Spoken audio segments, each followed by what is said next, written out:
Hey guys, tonight we're floating down a velvet river of calm, or maybe it's just the after effects of the little yellow pill America couldn't stop swallowing in the 1970s. That's right. Welcome to the gentle, jittery, and sometimes hilariously over-medicated world of Valium, the original chill pill that took the suburbs and a few entire office buildings by storm.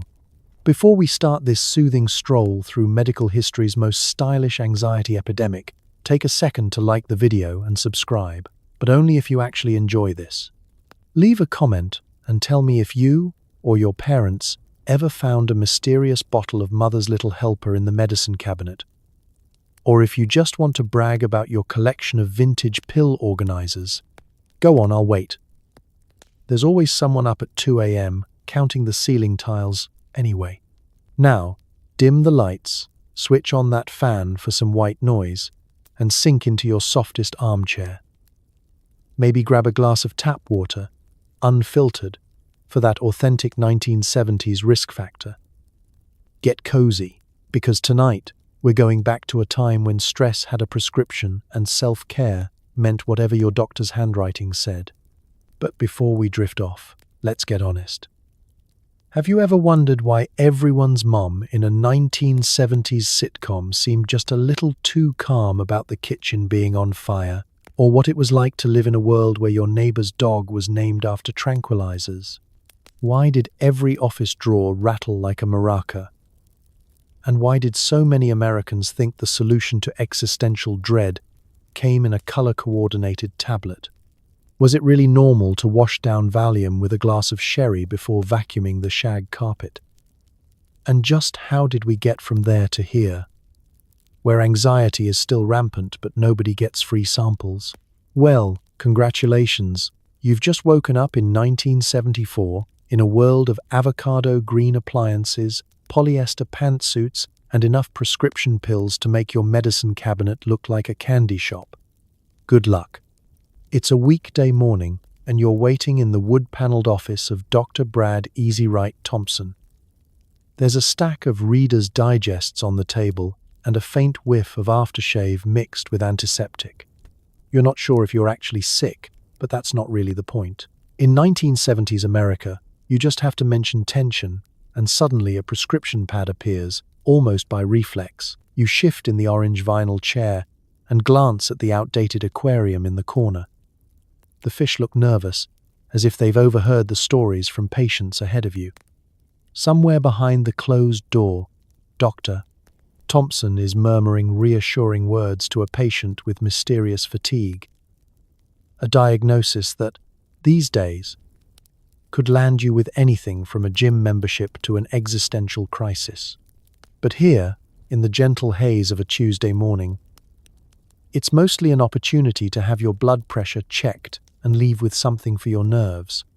The receptionist calls your name with the kind of calm efficiency that comes only from decades of seeing entire generations filter through with the same vague complaints. You walk past the scale, doing the mental math of how many pounds to subtract for platform shoes and polyester, and settle into the sterile examination room. There are pamphlets for every imaginable ailment: nervous stomach, nervous sleep, nervous heart. The world is apparently just one big bundle of nerves, and medicine is ready for all of it. Dr. Thompson enters wearing a lab coat and a necktie that could have been a curtain in a funkier era. He asks how you've been sleeping, how work is going, and if anything's bothering you lately. You consider telling him about your neighbor's all-night disco parties, or the existential dread triggered by news reports on the energy crisis, but instead you just say, "A little stressed." His eyebrows go up in recognition, and the exam begins. He listens to your heart, which is beating at a pace somewhere between anxious squirrel and over-caffeinated insurance salesman. "We're all under a lot of pressure these days," he murmurs, pulling a prescription pad from the holster he calls a pocket. The pad itself is almost ceremonial, a delicate rectangle of hope and chemical intervention, its pages fluttering like doves every time the good doctor hears the word tension. You watch as he writes with the practiced speed of a man who's been told to keep appointments under 10 minutes. There's a brief, reassuring conversation about side effects. Rare. Nothing to worry about unless you plan on wrestling alligators or operating heavy machinery. Followed by instructions to take one as needed.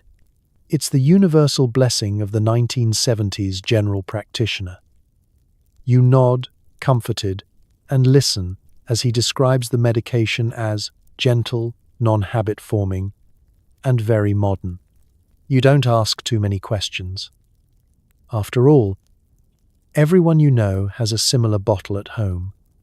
Moms, dads, teachers, your best friend's aunt, who insists her back pain is purely emotional.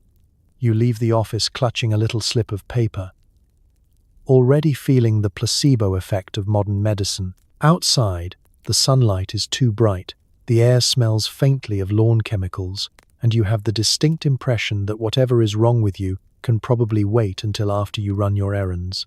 The drugstore down the street already knows your name and probably your dosage. You walk past shelves filled with every imaginable cure. Antacids for your nervous stomach, cough syrup for your nervous throat, and, right at the counter, a stack of glossy brochures for the modern approach to inner calm. The pharmacist greets you with a knowing nod. There's a brief moment where you consider asking if everyone gets this prescription, but you don't, because really everyone does. Back at home, you slide the small amber bottle into the medicine cabinet, next to the toothpaste and the mystery ointment you've been meaning to throw away since last year. The prescription label looks official, promising relief and, somehow, modernity. You feel quietly reassured, maybe even a little special, even though you know your neighbors probably have the same solution tucked away in their own bathrooms. And as you go about your day, you realize that in 1970s America, you didn't need to be sick. You just had to be a little uneasy. Medicine had entered the era of tranquil minds, one signature at a time. You wake up to the sound of the blender. A margarita for breakfast is only slightly unusual in your suburban neighborhood. But today, it's all about the little yellow pill tucked discreetly in the kitchen junk drawer. The 1970s housewife has Tupperware, a fondue set, and a prescription for calm that promises to make PTA meetings just a little more bearable. You shuffle across the linoleum in your housecoat, stepping around an abandoned Tonka truck and a mysterious sticky patch that no one in the family will ever admit to. The morning sun glints off the avocado green refrigerator, and the faint smell of last night's Salisbury steak still hangs in the air. It's a scene straight out of a magazine, if the magazine featured chaos, mild exhaustion, and a stack of overdue library books on the counter. You start the coffee, but you already know real peace is measured in milligrams, not mugs. There, hidden among rubber bands and old birthday candles, sits the tiny bottle with its promise of serenity. The label peeks out from a crowd of household odds and ends, as unassuming as a coupon for double green stamps. You could be reaching for a pencil or a twist tie, but instead, your fingers close around the comforting rattle of your pharmaceutical lifeline. One swallow and you're no longer just someone's mom, wife, or reluctant den mother. You're a Zen master in polyester slacks.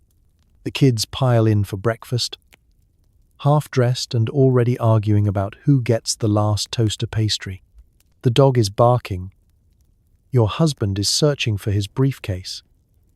And the phone rings just as the baby launches a spoonful of applesauce at the ceiling.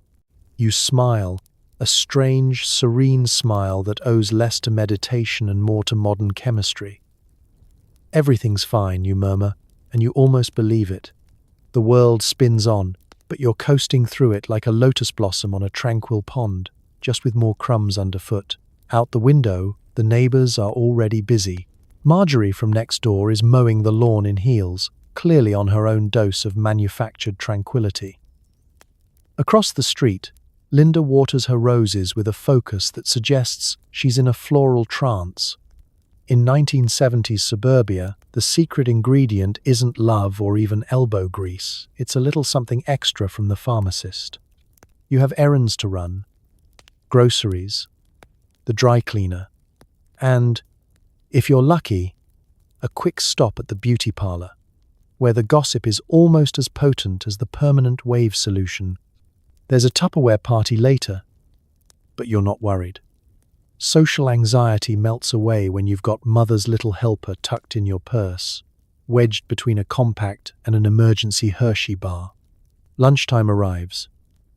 The house is quiet, for once, except for the ticking kitchen clock and the distant hum of a soap opera. You treat yourself to a tuna salad sandwich and maybe another half a pill just in case. The afternoon stretches ahead. Laundry, a dash of vacuuming, maybe organizing that drawer of coupons you'll never use. Every task seems a little softer around the edges. The colors slightly muted. Even the pile of unmatched socks seems philosophical rather than personal. Then it's time for the PTA meeting. A gauntlet of forced smiles, passive-aggressive bake sale debates, and one mother who insists her brownies are all natural. But you glide through the tension, unbothered by the rising decibel level or the fact that you volunteered for something you can't pronounce. The other mothers eye your composure with a mix of envy and suspicion. Maybe they have their own secret. Maybe they're just better at hiding their existential panic. But you know the power of a little pharmaceutical reassurance. Evening falls and you're back home, reheating dinner and refereeing homework. Your husband comes in, loosens his tie, and asks how your day went. You think about the pills, the phone calls, the endless minor emergencies, and smile. It was just another Tuesday, you say, pouring yourself a tiny glass of something sweet. Because in the world of the 1970s housewife, surviving the day isn't about perfection, it's about persistence, patience, and, when necessary, a prescription for calm tucked quietly in the junk drawer. In a world that never really slowed down, Mother's Little Helper did exactly what it promised, helped you keep going, one soothing, absurdly tranquilized moment at a time. Forget Wheaties. The real breakfast combo in 1970s America comes with a side of nerves and a dash of doctor-approved tranquility. You light a cigarette, pour yourself a third cup of coffee, and chase it with a 5 milligrams Valium. Breakfast is served, anxiety is cancelled, until noon, at least. The kitchen is bathed in weak, buttery sunlight that can't quite pierce the lingering haze of last night's casserole. The countertop radio plays AM news about economic woes. But you're too busy measuring coffee grounds with a cigarette dangling from your lips, eyes barely open behind cat-eye glasses. The only thing fresher than the brew is the feeling that you're already behind, on bills, on fashion, on life. But don't worry, that's what breakfast is for, restoring your fighting spirit, one chemical at a time. You're not alone. This is a ritual repeated from coast to coast, in ranch homes and city apartments, where parents stagger into consciousness with the help of a caffeine-nicotine benzodiazepine holy trinity. The kitchen table is scattered with toast crumbs and a half-finished crossword puzzle. Your spouse sits across from you, staring at the sports section, while the kids pour sugar on cereal and bicker about who gets the last plastic dinosaur from the box. You smile benignly. The kind of smile that can only be managed when your central nervous system is professionally muted. The clatter of spoons and the hissing percolator blend into a soundtrack of suburban life. The aroma of Maxwell House mingles with cigarette smoke, equal parts comforting and vaguely medicinal. Every adult at the table is tired, even the ones still pretending they aren't. You look at the clock and realize you're already late for everything, but for a few moments you are content. The pill dissolves quietly, smoothing out the jagged edges of morning panic, giving you permission to sit still and let the chaos wash over you like a gentle wave of static. There's something almost ceremonial about the way you unwrap the little tablet, set it beside your coffee mug, and pause for just a second before swallowing. You savor the feeling that, for at least a few hours, nothing can rattle you, not the overdue electric bill, not the laundry mountain, not the neighbor's dog that sounds like a dying accordion. In the 1970s, anxiety isn't just common, it's practically patriotic. But now you've got the prescription to prove you're handling it the American way. Outside, the world accelerates. Engines rev, buses groan. Lawns are mowed to the beat of disco on the radio. Inside, you inhale, exhale, and sip, all in rhythm with your heart, slowed just enough to survive. This breakfast isn't about nutrition, it's about strategy. Who has time for protein when you're scheduled to battle existential dread before noon? You're fighting on two fronts, staying awake and staying calm. And you're winning, sort of. By mid-morning, the effects begin to wear off. The coffee jitters are coming back. The children are plotting a coup over who gets the television. And your spouse is on the phone, arguing with the cable company again. You consider taking another pill. But remember the doctor's advice. Use only as needed. You wonder how much need is too much, but decide it's probably not a question for breakfast. You grab your purse, gather the troops, and face the day fortified by your 3-part breakfast routine. Out the door, you pass your neighbor, who's also clutching a mug and puffing away with the bleary-eyed look of someone who understands. You exchange knowing nods, the silent solidarity of people running on fumes and pharmaceuticals. And as you drive to work, the pill's calm fades and the world speeds up, but for that first precious hour, you had it all under control. In 1970s America, that counts as a win. At work, everyone's a little too relaxed for people facing record inflation. You notice your boss's medicine drawer is stocked like a pharmacy. The office coffee is terrible, the deadlines are impossible, but no one's panicking, thanks Roche Pharmaceuticals. The day begins with the soft clack of typewriters and the distant drone of a dictation machine recording someone's memo about new policies nobody will ever read. In the break room, someone is microwaving soup, someone else is chain-smoking beneath a no-smoking sign, and your supervisor glides by in a powder blue suit, looking like he's auditioning for the cover of Modern Mild Anxiety Monthly. Nobody seems rushed. Nobody raises their voice. It's as if everyone collectively agreed that feelings are for home and emergencies are for after lunch. You settle into your cubicle, adjusting the plastic chair with the squeaky wheel that always lists slightly to the left, as if sympathizing with your inability to stand upright before 10 a.m. On your desk, a half-stale donut sits beside a stack of carbon-copied memos and a plastic cup filled with tepid, vaguely brown coffee. The mug says, "Hang in there," but the sloth on the side is the only one really following its own advice. At 9:02 a.m., there's the gentle click of your boss's desk drawer, the one with the real essentials. Inside, 3 kinds of antacids, a roll of breath mints, an emergency comb, and a small collection of prescription bottles in cheerful pastel. He doesn't bother hiding them. Instead, he dispenses advice and minor sedatives with the same practiced ease. Rough morning? Here, try half of one of these. Just don't fall asleep during the client call. It's the open secret of the American workplace. Morale, like overhead lighting, is artificially maintained. Outside the office windows, the world seems to be unraveling. The news is full of gas shortages, layoffs, and inflation rates climbing faster than your last attempt at a raise. But here, inside the humming sanctuary of central air and shag carpeting, there's a fog of calm, a prescription-powered peace that hangs over the staff like invisible incense. It's easier to file things under later when your nerves are filed under numb. Meetings become tranquilized rituals. Someone brings donuts, someone brings a spreadsheet, and everyone else brings their A-game in the form of measured, gentle nods.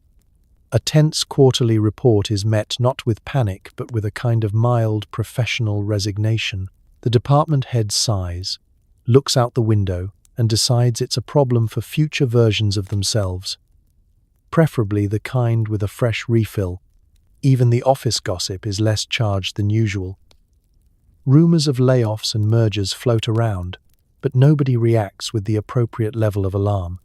They say the New York office is closing. Someone whispers by the water cooler. "Huh," comes the reply, along with a casual reach for a yellow tablet from a pillbox disguised as a Tic Tac container. Well, at least the coffee can't get any worse. Nervous laughter, a little too calm. There's a kind of solidarity in shared sedation. If someone seems a little too energetic, a little too concerned, they're gently encouraged to take it easy, or maybe to visit Dr. Klein, who, rumor has it, never says no to a refill.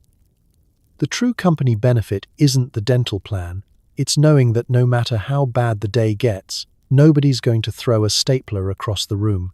Tranquility is the unspoken dress code. As 5 o'clock approaches, the office hums with the slow-motion energy of people who've survived another day in corporate America. Files are tidied, chairs are straightened, and drawers are locked, not to protect valuables, but to keep prescriptions from rolling away.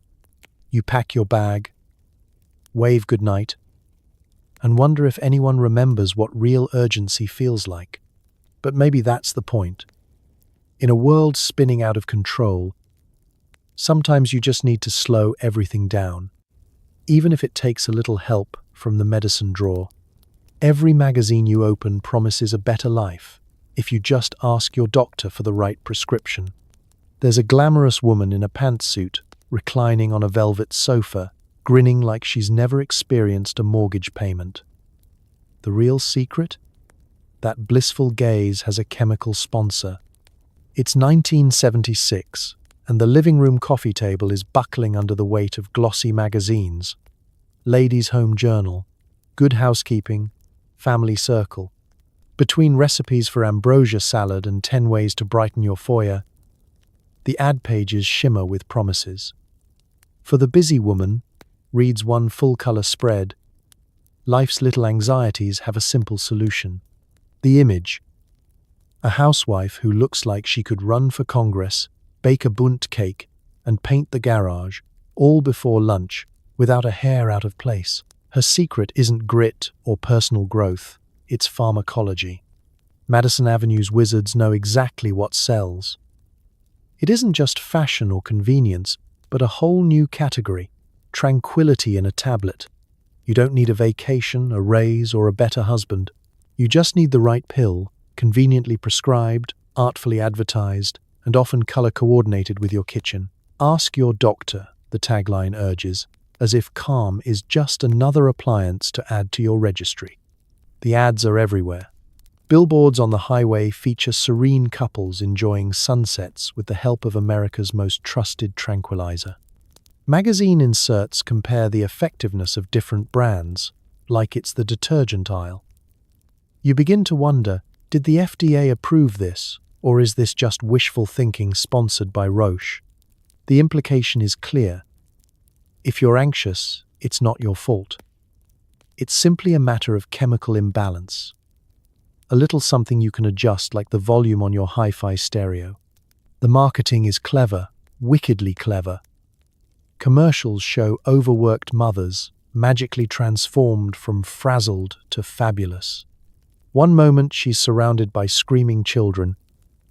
The next, she's lounging in a sunlit kitchen, peacefully flipping through recipes she'll never actually make.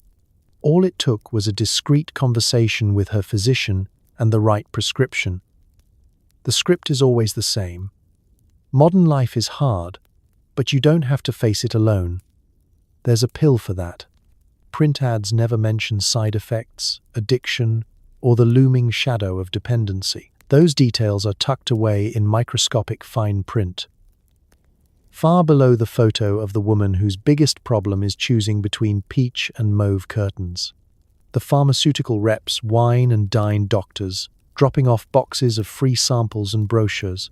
Office waiting rooms sprout posters for modern solutions for modern lives. The message seeps into your bones.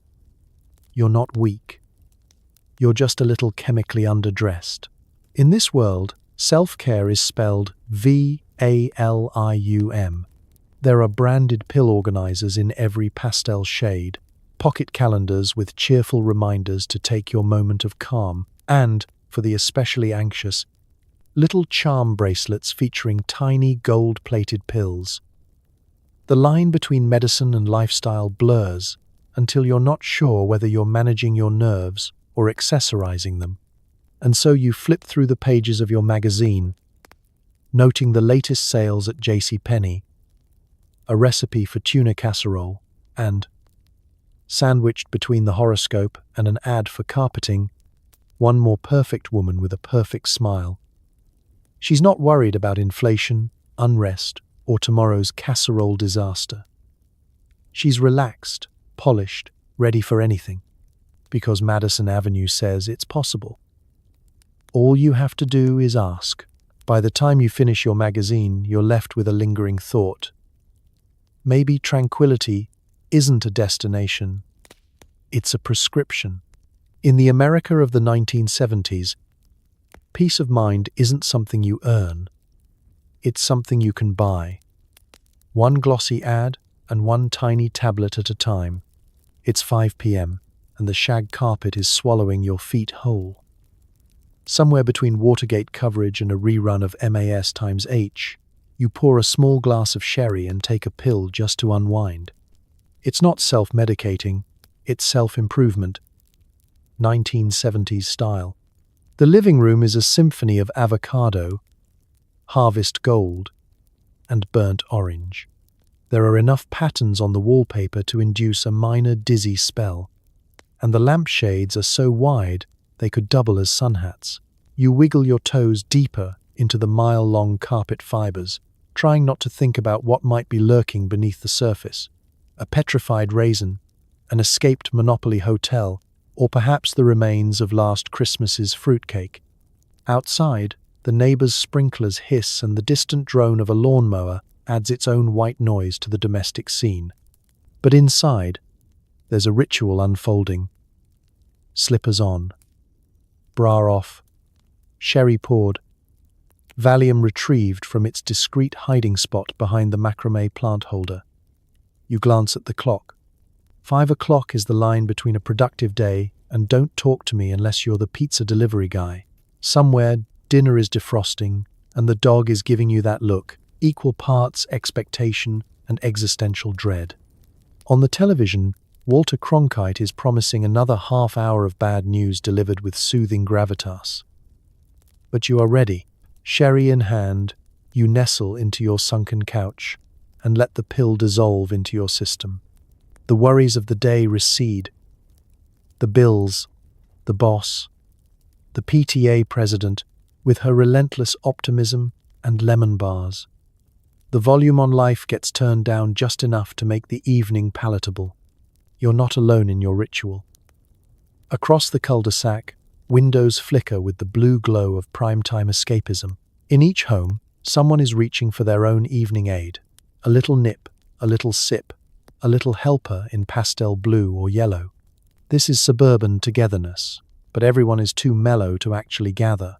The era of the cocktail party is morphing into the age of the sherry and chill. Small talk is replaced with sitcoms and silence, and nobody feels guilty for wanting a buffer between themselves and reality.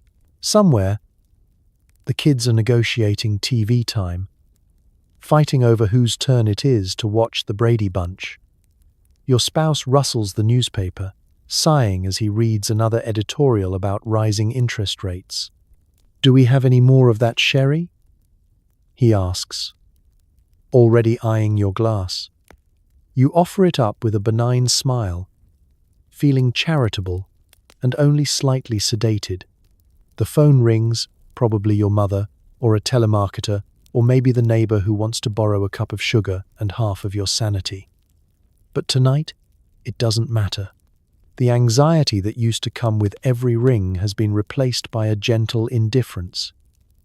You'll call back tomorrow, or never. Time has become negotiable.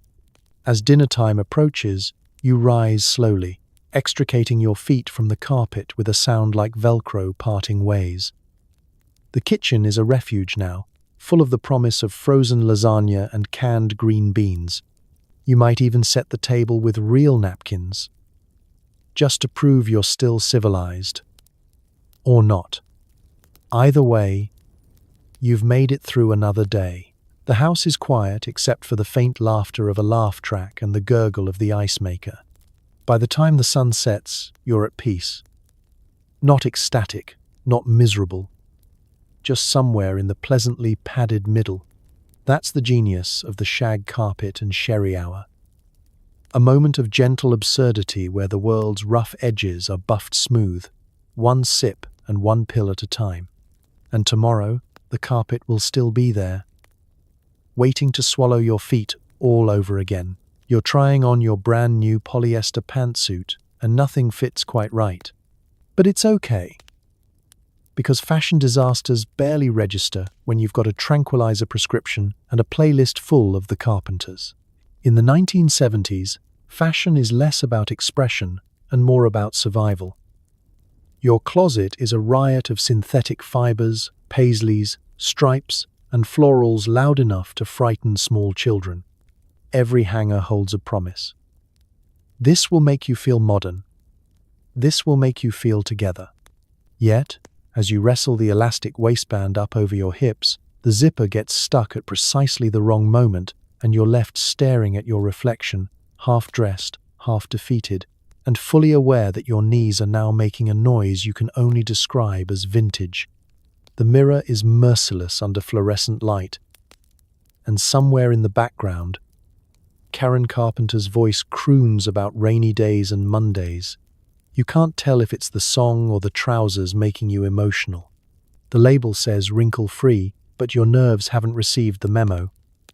Polyester clings to places that haven't seen the sun since Johnson was in office.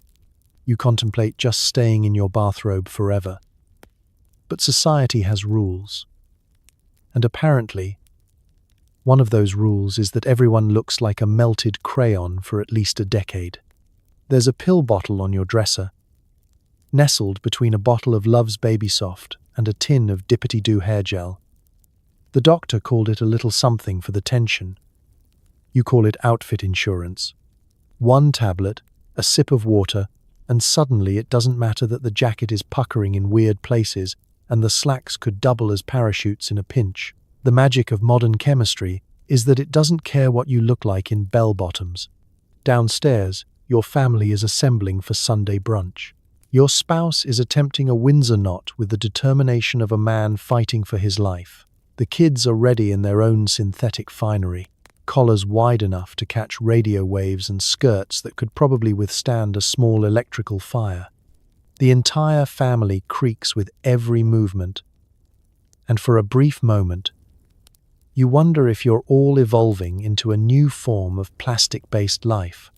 Fashion magazines have sold you a dream, one where everyone is tall, tanned, and perpetually unbothered by sweat. The reality?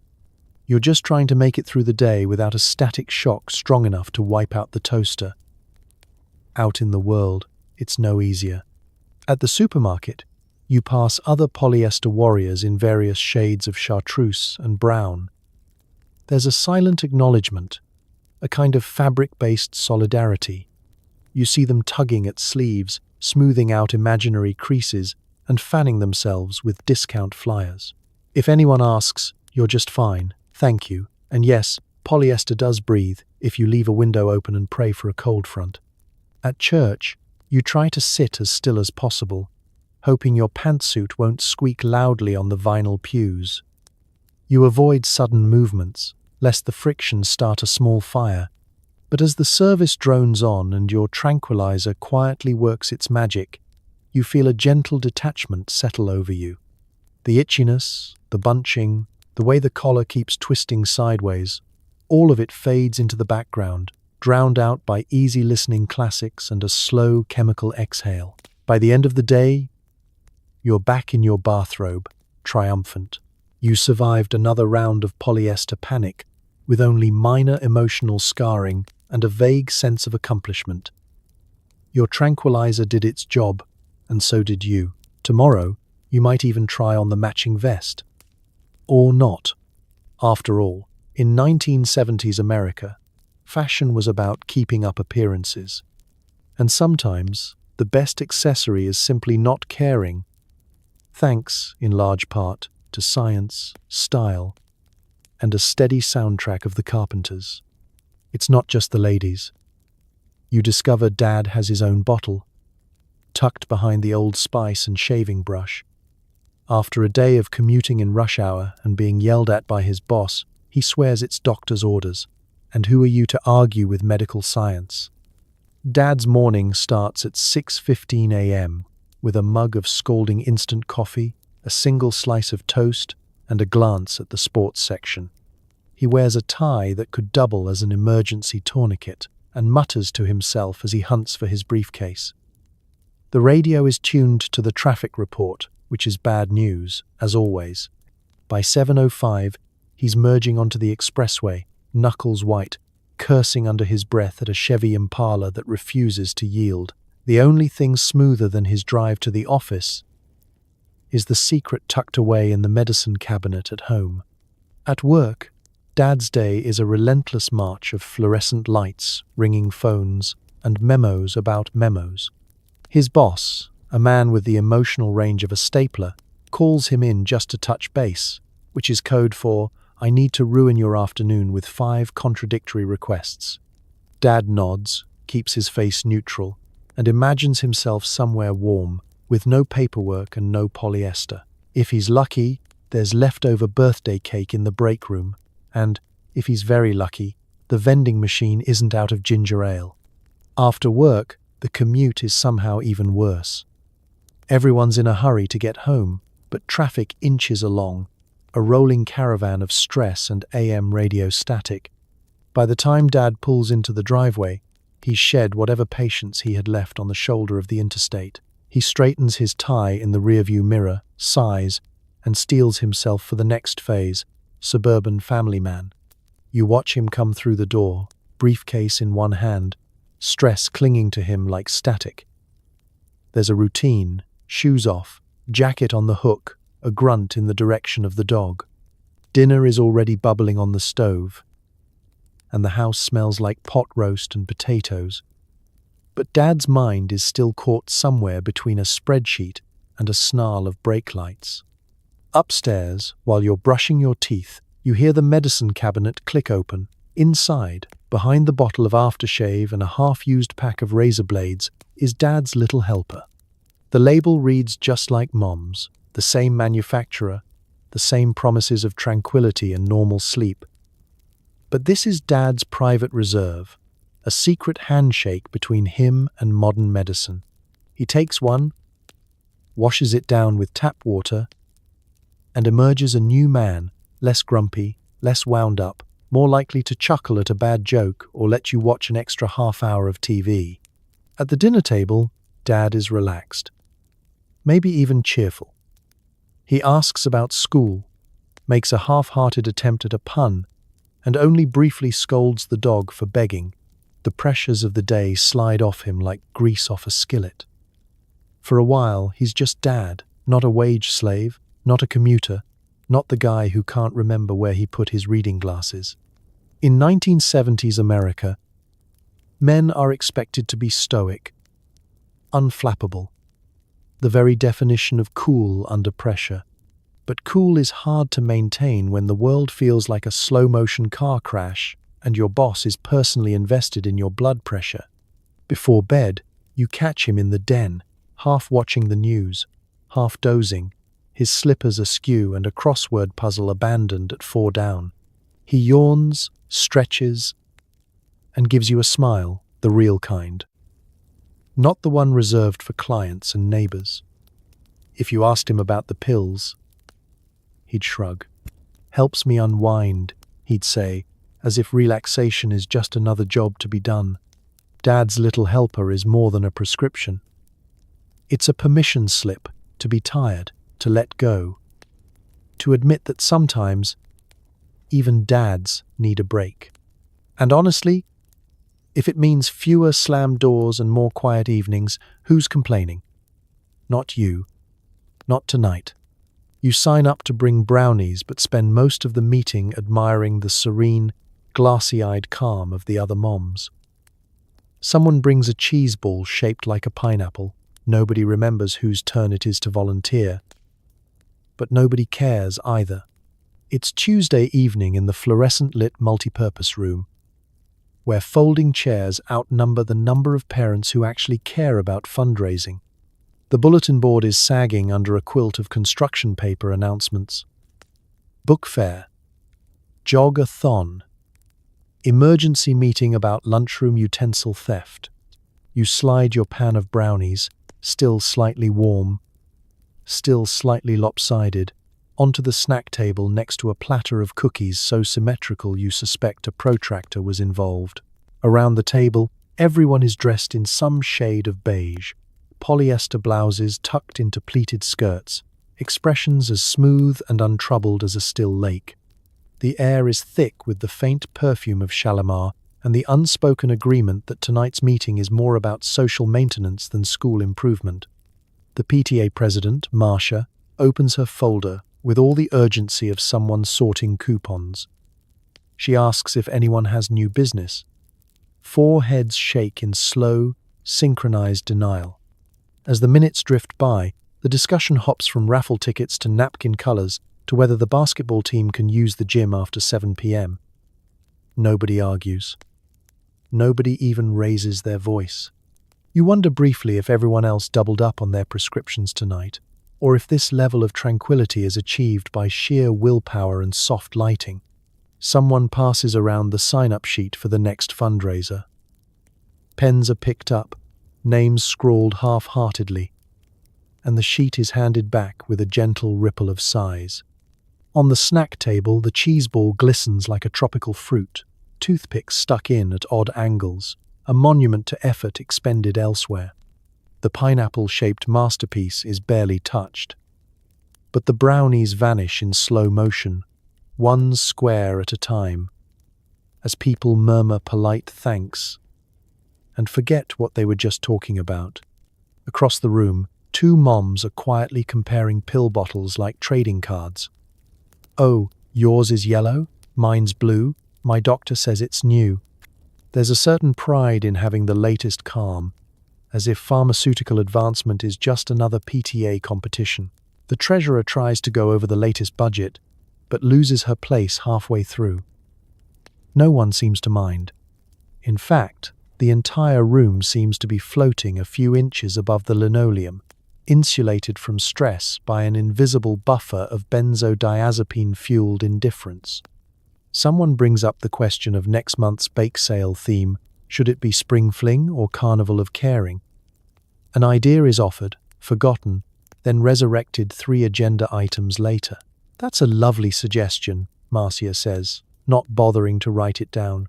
By the end of the meeting, action items have blurred into let's circle back. Nobody is sure who's bringing what, but everyone is certain that everything will somehow get done by someone. At some point, probably. You pack up your empty brownie pan, tucking it under your arm, and wave goodnight to the assembly of mellowed parents. There's no urgency, no panic, just a gentle shuffle of sensible shoes and soft laughter. Outside in the parking lot, you exhale into the chilly night air and realize you've never felt so relaxed about doing absolutely nothing. The PTA may not solve any major school issues, but it's managed to master the fine art of collective, medicated serenity. The cheese ball will go home untouched. The sign-up sheet will disappear into the abyss of Marcia's folder, and you'll go home with the distinct feeling that everything's going to be just fine. Or, at the very least, nobody's going to lose sleep over it. And in 1970s suburbia, that's what counts as progress. Your kid comes home from school asking why half the neighborhood has the same yellow bottle in their medicine cabinet. You give them the grown-up stress speech and hope they don't ask again. At least until college. It starts innocently enough. 1 minute, your child is asking for a snack. The next, they're standing on a step stool, rooting around the bathroom shelves, holding up an amber bottle with the triumphant curiosity of a junior detective. Why does Mrs. Simmons have this?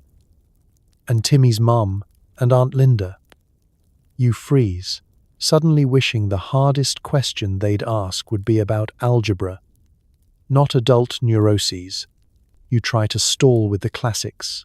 Those are for grown-ups. They help with headaches. They're vitamins, grown-up vitamins. But your kid is living in an age before digital distractions, with only their own persistence and a burning desire to understand why everyone in a 10-block radius seems to have identical prescriptions. You sigh and settle in for the talk.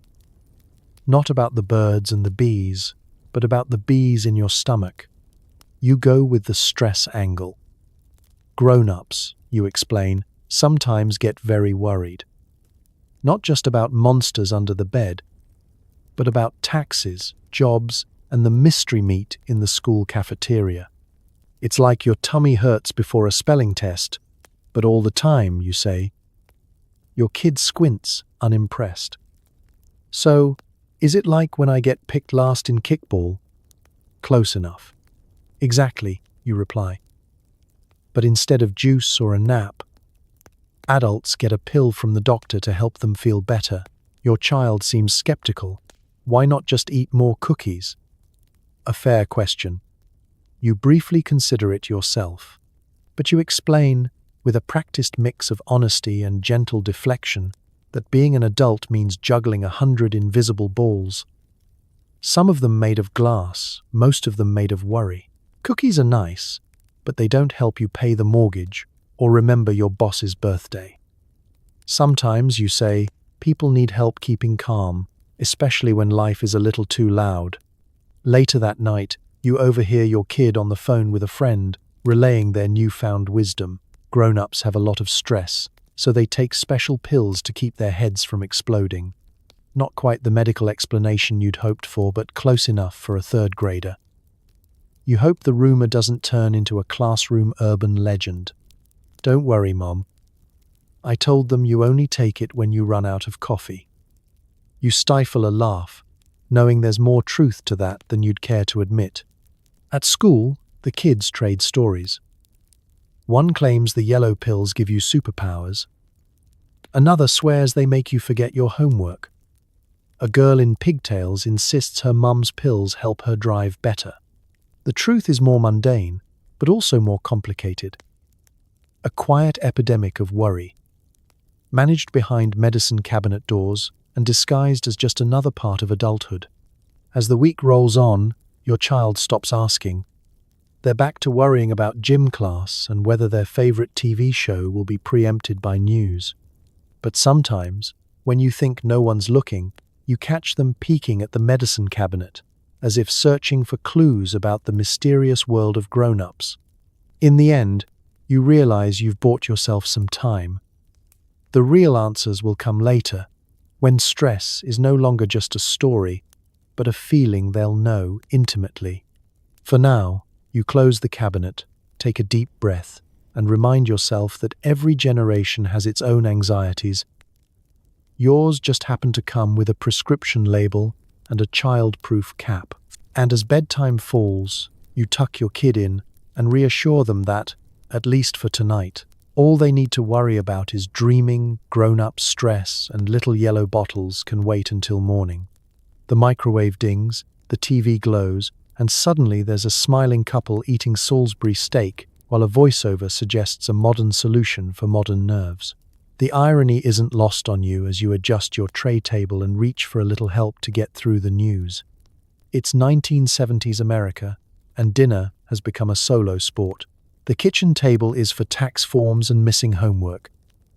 Real family time happens under the blue light of the television, a ritual that begins at precisely 6 p.m. You tear the foil off your frozen meal, a culinary miracle that promises home-cooked taste and delivers something closer to warm cardboard, and settle in. Your fork bends at the edges of a potato that survived 3 cycles of defrosting. There's a corn medley. There's a dessert that tastes vaguely of lemon and refrigerator. But there's also peace and quiet, and that's what matters. Tonight's programming is a steady parade of familiar faces. Newscasters with immovable hair, sitcom dads with slightly more flexibility, and commercials that promise to fix everything from your bad breath to your cholesterol, all before the mashed potatoes cool. Every few minutes, another ad offers a vision of tranquility. A mother, serene and smiling, serving dinner to 3 well-behaved children. A husband, sighing contentedly as he sips iced tea in a garden free of weeds or existential dread. Sometimes, if you're lucky, a jingle gets stuck in your head for a week. There's a pill for every problem, the announcer says, and you almost believe it. Your own dinner companions, the cat, the dog, the occasional houseplant, aren't picky about conversation. You find yourself talking back to the TV. Nobody's that happy eating meatloaf, Doris. But the real competition isn't between networks. It's between who can look the calmest while quietly unraveling inside. You're not sure if you're hungry or just bored, but you're certain that modern nerves are a side dish no TV dinner ever solved.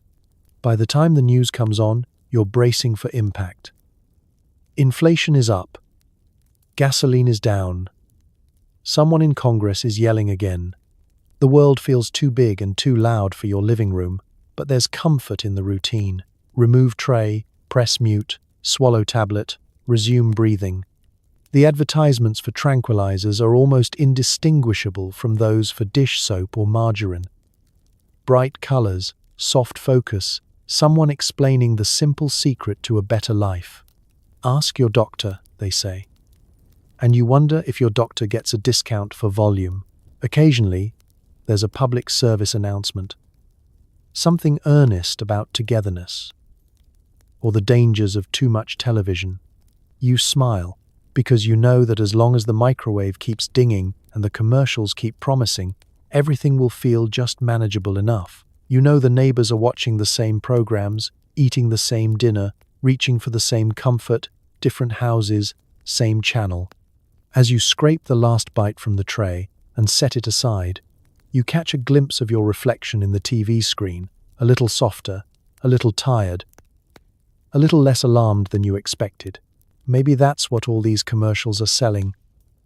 Not happiness, but relief. Relief from the day. Relief from the news. Relief from the constant hum of uncertainty that fills the quiet spaces between bites. Bedtime approaches, and you tidy up, stack the trays, and shut off the set with a quiet click. The living room falls silent, the last notes of the theme song fading into the darkness.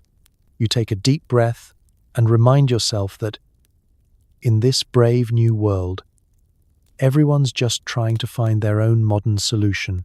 Maybe it's a pill, maybe it's a Salisbury steak, maybe it's just the comfort of a glowing screen in the gathering dusk. In the end, you don't need faith, just a fork and a prescription, and maybe a little hope that tomorrow's dinner will taste a bit more like home. You're hosting a dinner party where everyone's potluck dish is suspiciously bland. But the real spice comes from the pre-dinner medication.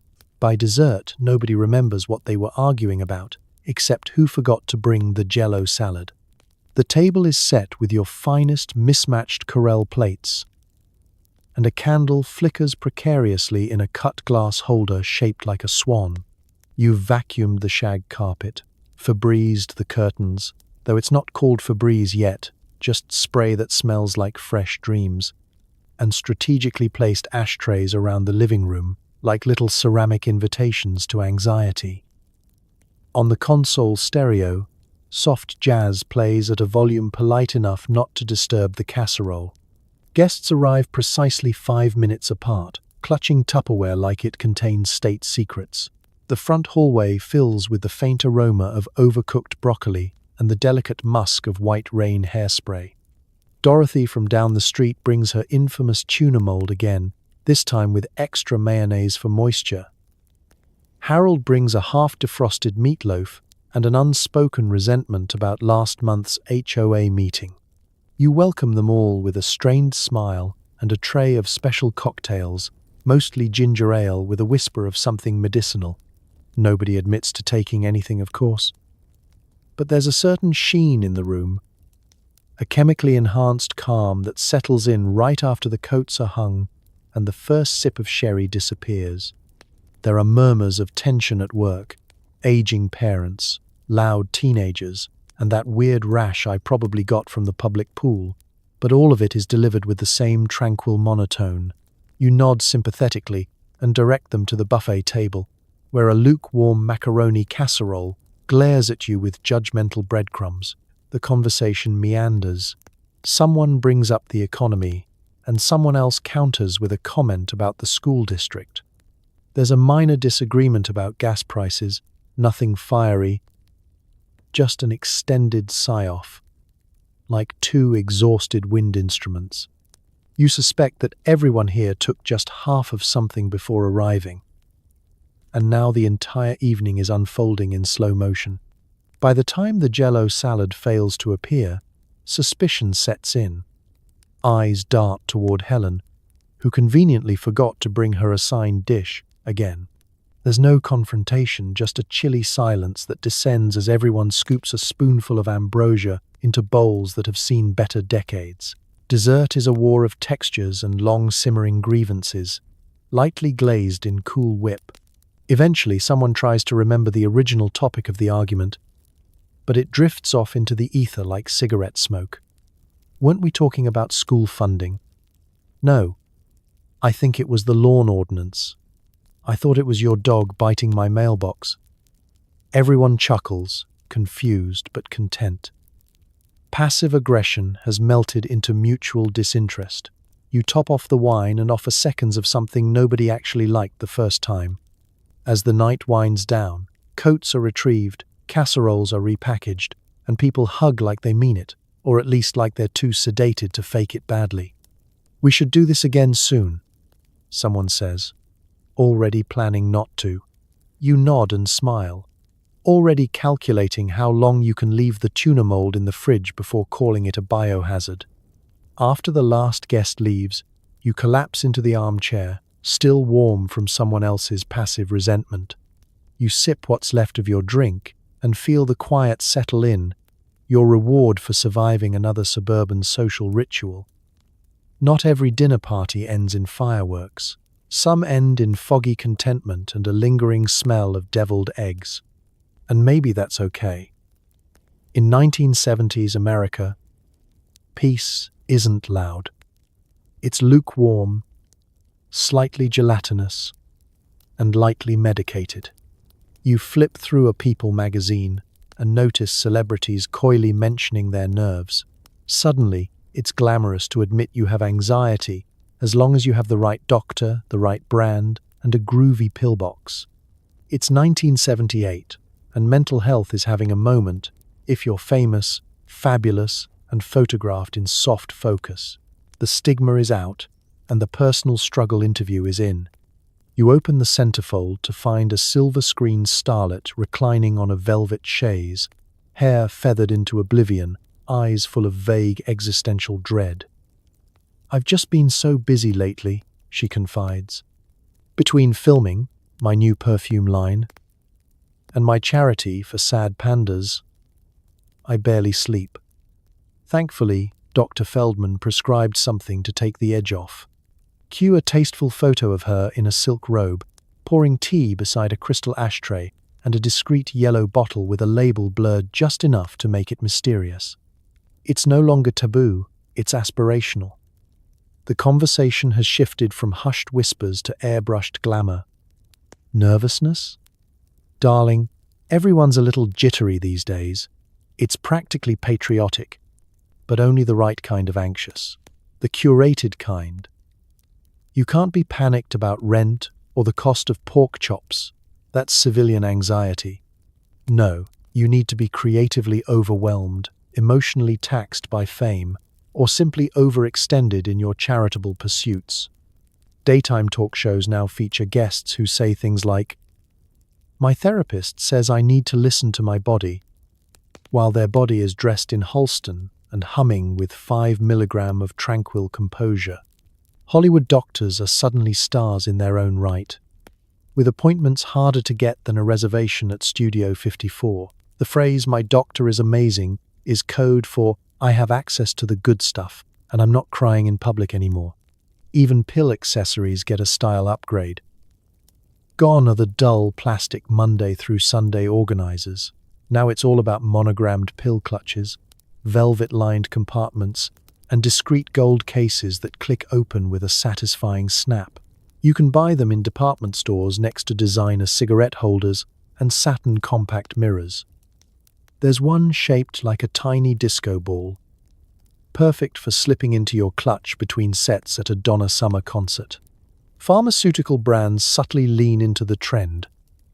Ads in magazines show young, fashionable women looking contemplative, with taglines like, "When the world moves too fast, find your calm." There's no mention of Valium directly, just an artistic rendering of a sunset, a windblown scarf, and an oddly specific suggestion to talk to your doctor about living a more peaceful life. It's wellness with a wink, tranquility with a budget. Back in your living room, you fold the magazine and glance at your own pill bottle on the counter. It's not glamorous. It's wedged between a bottle of Maalox and a container of Tic Tacs. You're not being followed by paparazzi, and your idea of fame is winning a raffle at the church fundraiser. But you take the same pill, prescribed by a much less expensive doctor, and it does the job just the same.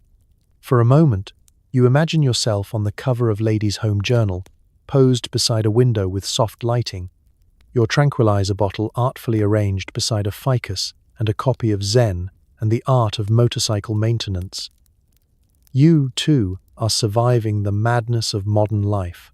You, too, are managing your nerves, without a stylist, but with remarkable efficiency. The truth is, in 1970s America, calm has become a commodity.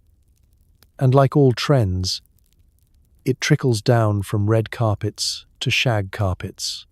Whether you're a household name or just a name on the PTA sign-up sheet, you've earned the right to be gloriously, fashionably sedated. And really, isn't that the dream? The pharmacist knows more about you than your best friend. Refills are a judgment-free ritual. You slide your prescription across the counter and get a knowing nod in return. Everybody's in on the secret, and nobody's telling. In a small 1970s town, there are 3 sacred spaces: church, the beauty salon, and the corner pharmacy. And let's be honest, only one of those places hands out peace of mind in a little paper bag. The pharmacy sits on Main Street between the hardware store and the ice cream parlor, its neon sign flickering like a tired guardian angel. Inside, it smells like a combination of bubblegum fluoride and very old floor wax. There's a bell on the door that jingles as you enter, and a rack of greeting cards that hasn't changed since Nixon's first term. The pharmacist, let's call him Stan, wears a white coat that's seen things. Stan is equal parts medical professional, local gossip sponge, and unofficial therapist. He doesn't need a clipboard or a couch. He just needs your name, your refill date, and a glance at your expression. Did you sleep last night? Has your left eye been twitching since Tuesday? Are you subtly vibrating from your 3rd cup of coffee? Stan can tell. He's seen it all, and he keeps it all under lock and child-proof cap. You pass him the prescription slip like it's a confession. Stan squints at the handwriting. "Dr. Thompson again," he says, already reaching for the familiar yellow bottle. There's no need to explain. He knows you've got 3 kids, 1 station wagon, and a neighbor who mows his lawn at 6:30 a.m. on Sundays. He doesn't ask questions, and you don't offer answers. The transaction is quiet, professional, and surprisingly intimate. The pharmacy has a rhythm all its own.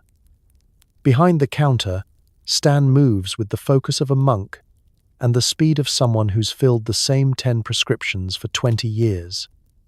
You look around while you wait. There's a stand of multivitamins, a spinning display of novelty combs, and a shelf of dusty diet supplements that might be radioactive.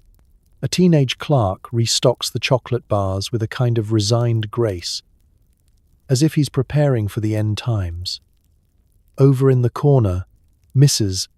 Jenkins from the PTA is pretending to read a magazine while keeping one eye on who gets what prescription. But there's no shame here, just a quiet understanding. Everyone in town has a pill for something. Your neighbor takes one for his back. Your cousin takes one for her moods. Your boss has a drawer full of stress solutions. And you? You take yours so you don't cry while folding socks. In this fluorescent sanctuary, you're not judged for your nerves. You're just one of the many seeking pharmaceutical peace in a world full of broken toasters and passive-aggressive bake sales. When your name is called, you step up and receive your little white bag with reverence. Stan doesn't smile, but his eyes say, "Hang in there." You nod back with equal solemnity. It's not just a transaction. It's a moment of mutual recognition. Life is hard, and the prescription line is long. Back home, you slip the bottle into its usual hiding spot, behind the expired coupons and the emergency Hershey bar. You go back to your evening routine, which includes ignoring the news, heating up dinner, and wondering when you last cleaned under the fridge. But you feel a little steadier, a little more prepared to survive another day, because in 1970s America, your pharmacist isn't just someone who counts pills. He's a keeper of secrets, a silent ally, and the only person who knows exactly how many milligrams it takes for you to keep going. And that's worth the copay. You try your hand at disco, but it's hard to hustle when your feet feel like they're moving through peanut butter. The club's energy is high, but you're operating at a smooth, chemically induced pace, just the way you like it. The lights are spinning, the bass is thumping, and someone in a gold lame jumpsuit is doing something between dancing and a controlled fall near the DJ booth. It's a Friday night in 1979, and the club is packed with wall-to-wall polyester, glistening foreheads, and ambition. People are here to forget the week, the traffic, the news, and the fact that the meatloaf didn't thaw in time for dinner. You're here too, swaying slightly beneath a rotating mirrored orb, feeling somewhere between relaxed and just barely ambulatory. You didn't plan on dancing. But then again, nobody really plans on dancing at the disco. It just happens. You have one foot in reality and one foot in a puddle of something unidentifiable near the cocktail bar. Your friends are shimmying like their rent depends on it. You, on the other hand, are moving like someone doing Tai Chi in a fog. It's not that you're tired, you're just unbothered. You took a little something before leaving the house, not enough to fall asleep, but just enough to keep your heartbeat from matching the BPM of Donna Summer. The club is a blur of sequins, synthetic fabrics, and shoulder pads that could deflect a minor asteroid. The air smells like hairspray, cologne, and faint regret. A bartender with sideburns longer than his attention span hands you something neon and vaguely tropical. You sip it slowly, like a person with nowhere to be and no sense of urgency. Your friends are telling stories at lightning speed. You nod, smile, and hear none of it. The conversation is just background noise, pleasant, muffled, like a radio in the next room playing someone else's memories. A Bee Gees track kicks in, and the crowd loses its collective mind. Someone yells, "This is my song," for the fourth time that night. You consider joining the dance floor again, but decide that you've already contributed enough to the evening's choreography. After all, there's a fine line between dancing and staggering, and you're towing it gently, like a velvet-robed tightrope walker. Nearby, a couple is slow dancing to a song that's not actually slow. You watch them with admiration. That's the spirit of the age. Interpret everything loosely, including rhythm, boundaries, and your own internal state. You wonder how many other people in the club have a tiny yellow pill tucked in their clutch or stashed in their tube sock. Probably more than you'd guess. Disco may be all about energy, but it's powered by a very specific kind of calm. The kind you can't get from music alone. Later, someone suggests a round of shots. You demur politely. Alcohol and tranquilizers don't mix. Not unless you're looking to take a nap in the coach room and wake up with someone else's platform shoe as a pillow. You sip your soda, bop your head gently, and ride the edge of lucidity like a seasoned pro. This isn't about getting wild. It's about surviving the chaos with your dignity and your spine intact. By the time last call echoes through the speakers, the club has mellowed. The lights come up, revealing the true state of everyone's outfits and emotional stability. You collect your things, float past the line for the bathroom, and exit into the night, where the air smells like springtime and lingering hairspray. You made it through disco with your hair unsinged, your eardrums mostly intact, and your anxiety held at bay by science and just the right dosage. In a world that's all glitter and noise, your secret weapon is stillness. And that, you decide, is the real hustle. You keep the bottle in your purse for emergencies. The definition of emergency gets broader every year. But nobody's addicted. You're all just exceptionally well prepared for stress. Right? The bottle is small, amber, and unassuming, nestled between a pack of Tic Tacs and 3 uncashed checks in the bottom of your purse. You don't take it every day, just when things feel a little off. Like when the mailman delivers someone else's mail again, or when the school sends home yet another permission slip for a fundraiser you didn't agree to, or when the blender explodes mid-margarita. That kind of emergency. You tell yourself it's not a dependency, it's a strategy, a lifestyle choice. You wouldn't call a seatbelt an addiction, would you? Exactly. This is just emotional airbag deployment. The world throws curveballs, and you calmly lob back a pharmaceutical underhand toss of your own.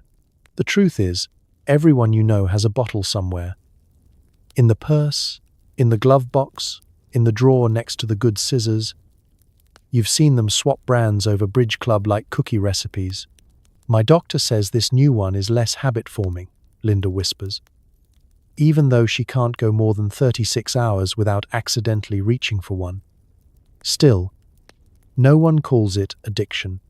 That word's reserved for Elvis, or someone's cousin who moved to Florida and started talking about crystals. This is different. This is just in case. This is only when I fly. This is my doctor says I have a sensitive nervous system, which is a much more palatable phrase than I can't handle loud noises or grocery store lines anymore. You remember a time, vaguely, when your purse only held lipstick and a checkbook, but now it's a mobile crisis management unit, pain relievers, antacids, a little something for sleep. And of course, the yellow bottle. The label has rubbed off from years of digging through receipts and Werther's originals, but you could identify it by touch if you had to, in the dark, under pressure. It's not like you're popping them for fun. You're not some wild child at Studio 54, though you do remember once taking one before a cousin's wedding and spending the entire reception calmly watching a centerpiece catch fire. You weren't alarmed. You were prepared. Everyone else seems to be doing the same thing. Suburban book clubs are less about Tolstoy and more about tranquil snacks. Nobody reads past the first chapter. But the spread is great, and by the second glass of wine, someone always says, "You know, I think I needed this night." Of course you did. Because life is exhausting, and nobody's handing out medals for white-knuckling your way through it without assistance. Still, the lines blur. One pill for the dentist, one for rush hour traffic, one because you saw your ex-boyfriend's new wife at the mall and she was wearing your haircut. You start to wonder, if every situation feels like an emergency, is that just life now? But you don't dwell. Dwelling causes tension, and tension is exactly what you're managing with practiced pharmaceutical grace. When someone jokes, "You should probably get that bottle on a keychain," you laugh and say, "Oh, I hardly touch the stuff." You both know that's a lie, but it's a gentle one, the kind that makes survival feel like a personality trait. Addiction? No. That's for people who've lost control. You're in control. You schedule your refills responsibly. Take them with food. And always leave one in the bottle for emergencies, whatever that means this week. Because in 1970s America, denial isn't just a river in Egypt, it's a coping mechanism with a prescription. And if everyone's doing it, it must be normal, right? The pamphlet says rare side effects may include confusion and euphoria. You consider that a win-win. Until one day, you forget where you put your keys, your wallet, and possibly your car. It starts subtly. You walk into the kitchen and forget why you're there. The stove is on, the fridge is open, and you're holding a can of peaches like it holds answers. You chalk it up to stress, or hormones, or the neighbor's kid mowing the lawn at 7 a.m. again.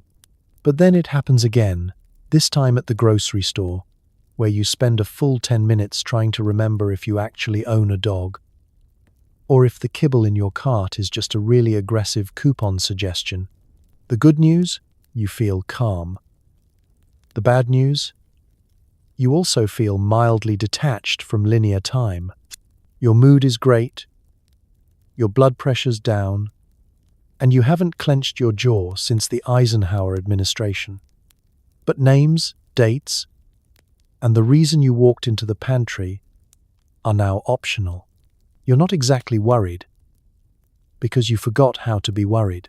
Back in the day, medicine was a gamble, leech or no leech, lobotomy or a stiff drink. But now, in the 1970s, science has caught up to your suffering. There's a pill for everything. Sadness, nerves, your cousin's weird rash. Your doctor hands you a new prescription with a smile that says, "I've given this to 5 people this morning already," and the pharmacist doesn't blink when you ask for a refill 3 days early just to be safe. The pamphlet is thin and unconvincing, folded like an origami bird of bad news. You squint at the tiny print. May cause drowsiness, dry mouth, or unrelenting joy. Honestly, that sounds like a vacation. Avoid operating heavy machinery. You chuckle. The heaviest thing you operate is the vacuum cleaner. And even that's mostly decorative now, but then the roulette wheel starts spinning. One day, you're giggling at a cereal box for no reason. The next, you spend 20 minutes searching for your sunglasses which are on your head.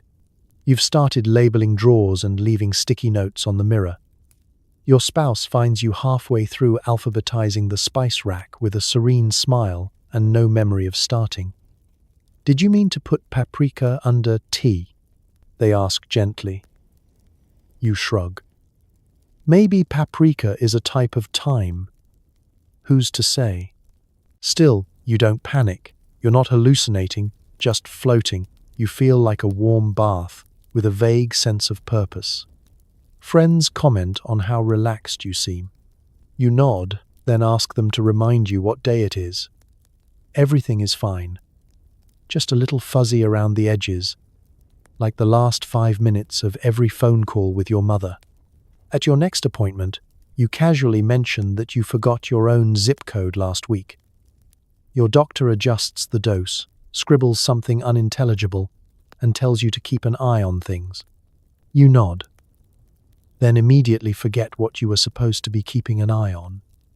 It might be your own grip on reality, or the jello you left setting in the fridge 3 days ago. But let's be honest, side effects or not, you're not giving up your miracle. You'd rather misplace your car than misplace your ability to face the DMV without weeping. Yes, you might call your neighbor Margaret even though her name is Joyce. Yes, you might butter the remote instead of toast. But your soul is quiet. Your heart isn't doing the samba anymore, and you haven't yelled at a toaster in weeks, so you accept the trade-off. Because in 1970s America, medical progress means never having to choose between peace and precision. You can be calm, confused, and completely fine with it. And if you ever do find your car, it's just a bonus. Dad's average shot up, and so did his calm demeanor on league night. He swears it's all about technique, but you notice the telltale rattle of pills in his gym bag. Bowling for serenity. One frame at a time. Every Thursday at 6:45 p.m. sharp. He's out the door in his windbreaker and adjustable waistband slacks, gym bag in one hand and a thermos of iced tea in the other, which definitely smells a little more spirited than Lipton. He's not in a rush, but he's not lingering either. League night is sacred. It's the one time a week he gets to channel all his suburban stress into 10 pins and a faint whiff of shoe spray. You'd think bowling would be a low-stakes hobby, but not for Dad. Not in 1970s America, where league play was less a sport and more a social contract. The lanes are lit like a Vegas showroom. The carpet is an inexplicable shade of red that doesn't exist in nature. And the snack bar serves nachos that may also double as grout. But Dad is in his element. His polyester team shirt reads Pin Whisperers in sparkly block letters. He has his own ball, custom drilled and stored in a case with more padding than your mother's car seat. And when he rolls it down the lane, it's like watching a man glide through therapy on hardwood. Other dads grunt, curse, throw their arms up when they leave a 10-pin standing. Your dad just shrugs, smiles, and adjusts his grip like a Zen monk with a 145 average. You didn't think much of it until the day you borrowed chapstick from his gym bag and discovered a small amber bottle nestled next to a granola bar and a sock that has never, ever been washed. The label reads exactly what you expect. Diazepam. 1 tablet as needed. And apparently, as needed includes when Gary from lane 4 starts complaining about oil patterns again. Suddenly, everything makes sense. Dad isn't just good at bowling. He's tranquil, serene, utterly unbothered by the chaos of misplaced balls, malfunctioning scoring systems, and men named Ron who argue over turkey sandwiches. You notice little things now, like how he hums while he polishes his ball, how he smiles at gutter balls, how he handles a 7-10 split like someone being asked to pass the salt. No tension, no sighing, just calm, gliding resolve. You're pretty sure he's not just bowling, he's meditating, with snacks. It's not performance-enhancing in the traditional sense. He's not hitting strikes like a champion, but he's steady, focused, immune to distraction, and in a game where one twitchy wrist can cost you the frame, chemically assisted calm might just be the winning edge. At the post-game hangout, always a booth at the same wood-paneled bar with peanuts in plastic baskets, Dad is the life of the party in the quietest way. He doesn't rant, he doesn't brag, he just sips his beer slowly and nods through everyone else's complaints. Tough pins tonight, someone mutters. Dad just chuckles and says, they fall when they're ready. You think about asking him one day, whether he takes it before every game, or just when work's been rough, or the world feels a little too loud. But you don't, because you know the answer already. League night is his sanctuary. And the pill? That's just the entry fee. By the time he's back home, shoes off, thermos empty, and already in bed with the paper folded on his chest, he looks like a man who's just returned from a weekend retreat, minus the crystals, plus a bowling trophy shaped like a hot dog. Because in the 1970s, peace didn't have to come from yoga or nature. Sometimes it came from a bottle, a bowling lane, and knowing that, for one night a week, nothing mattered except you, the pins, and that sweet, sweet rattle of calm in your gym bag. You've perfected the art of smiling through existential dread. In public, you're the picture of composure. At home, you eye the medicine cabinet and try not to count how many are left. It's a delicate balance, really, projecting the image of a functioning adult while quietly unraveling like the hem of your nicest pair of polyester pants. To the world, you're calm, composed, and possibly even graceful under pressure. You wave politely to neighbors. You attend the PTA meetings. You remember birthdays. But inside, you're one unpaid bill away from screaming into a closet full of turtlenecks. At the grocery store, you maintain eye contact and nod at other shoppers like you've got it all figured out. You pick the good apples. You make conversation about weather systems. You smile when the cashier tells you the price of butter has doubled again, and you say something charming like, "That's life in the fast lane," while mentally calculating how long you can stretch a jar of peanut butter before it becomes a food group. Your secret weapon is tucked behind a bottle of generic mouthwash and a crusty tube of anti-itch cream. The amber bottle, blessed be its label, is your tiny insurance policy against public collapse. You don't take it all the time, just on the days when the sky feels too low or when someone says, "You seem tired in that way that makes you want to scream." At work, you're unflappable. You handle meetings, deadlines, and passive-aggressive memos with the poise of someone who just returned from a week at a silent retreat. You keep a ceramic mug at your desk that says, "Don't talk to me until I've had my coffee." But really it should say, "Don't talk to me until I've had my medically approved sense of inner peace." You're the one people come to for advice, ironically. They tell you their worries, their dramas, their stress, and you listen, nodding supportively, while gripping the edge of your desk hard enough to leave fingerprints. You're always so calm, they say, as if calm is a lifestyle and not a pharmacological decision. But behind closed doors? That's where the seams show.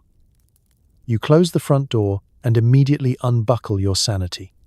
The shoes come off, the waistband gets stretchy, and the expression drops. You sit on the edge of the tub with the medicine cabinet open, doing the math. How many pills are left? How many days in the month? And is this technically an emergency? You whisper, "I'll just take half." And then take a full one anyway because the dog is barking and you still haven't folded the laundry from last Tuesday.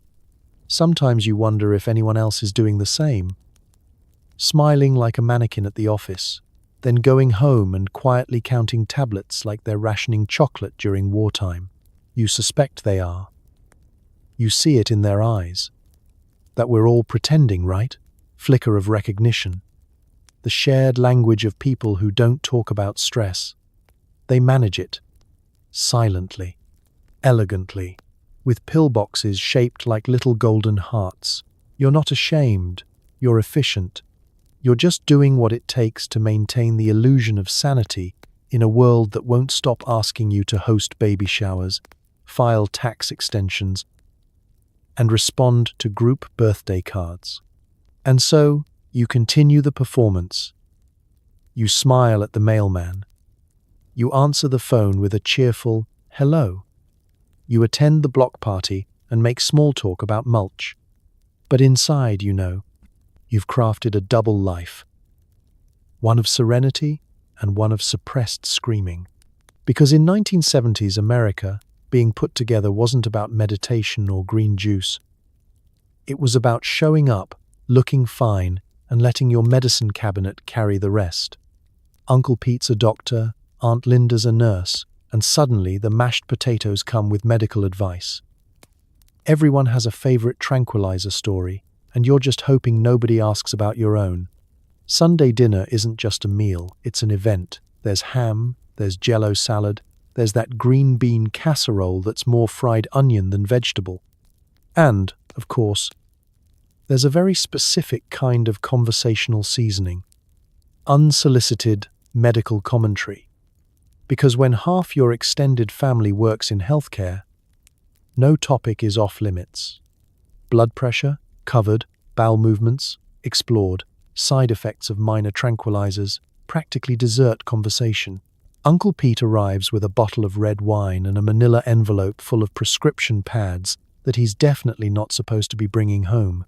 Aunt Linda follows, setting down her purse with the casual grace of someone who's spent the last 3 decades monitoring IV drips and correcting doctors' handwriting.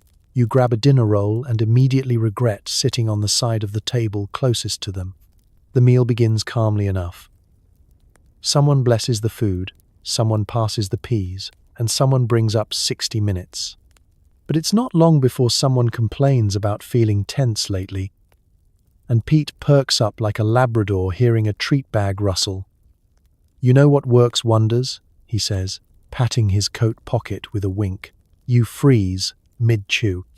Soon, everyone at the table is comparing symptoms and casually naming pills like they're vintage wines. "Oh, I tried that one, but it made me too drowsy. My doctor said that's old-fashioned. I'm on the newer stuff. I only take half." But it's chef's kiss before bridge night.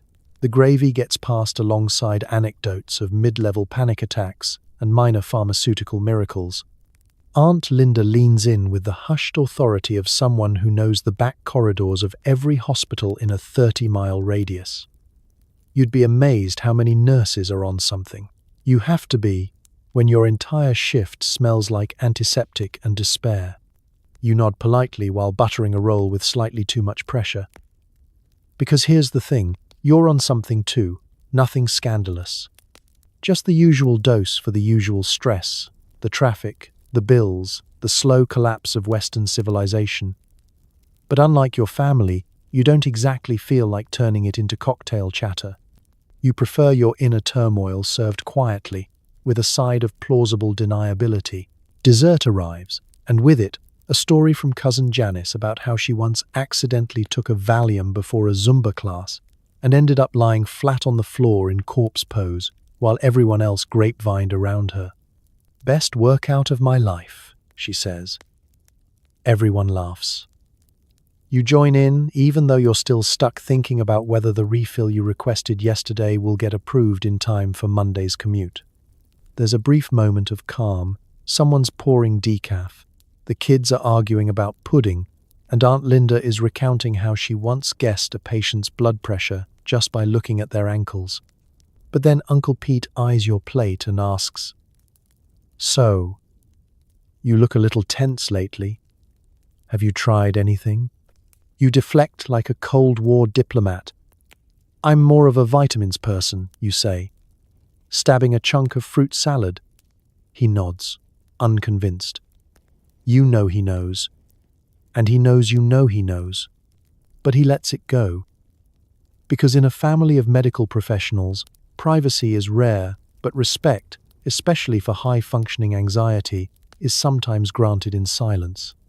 As the plates are cleared and jackets collected, you slip your own amber bottle back into your purse, tucked neatly between your wallet and a roll of antacids. You're not planning to use it tonight. But then again, it's Sunday, and Monday is always looming just outside the window like a passive-aggressive ghost.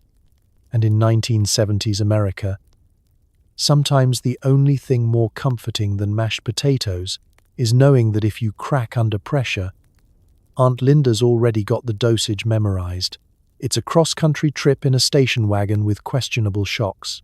Tensions are high, but thanks to everyone's respective helpers, the only real arguments are about where to stop for lunch. The car is packed like a rolling garage sale. Suitcases, coolers, beach towels, a portable TV that doesn't work, and enough emergency snacks to survive a nuclear winter. You're wedged in the back seat between a foam cooler and your sister's elbow, which she insists accidentally keeps jabbing into your ribs.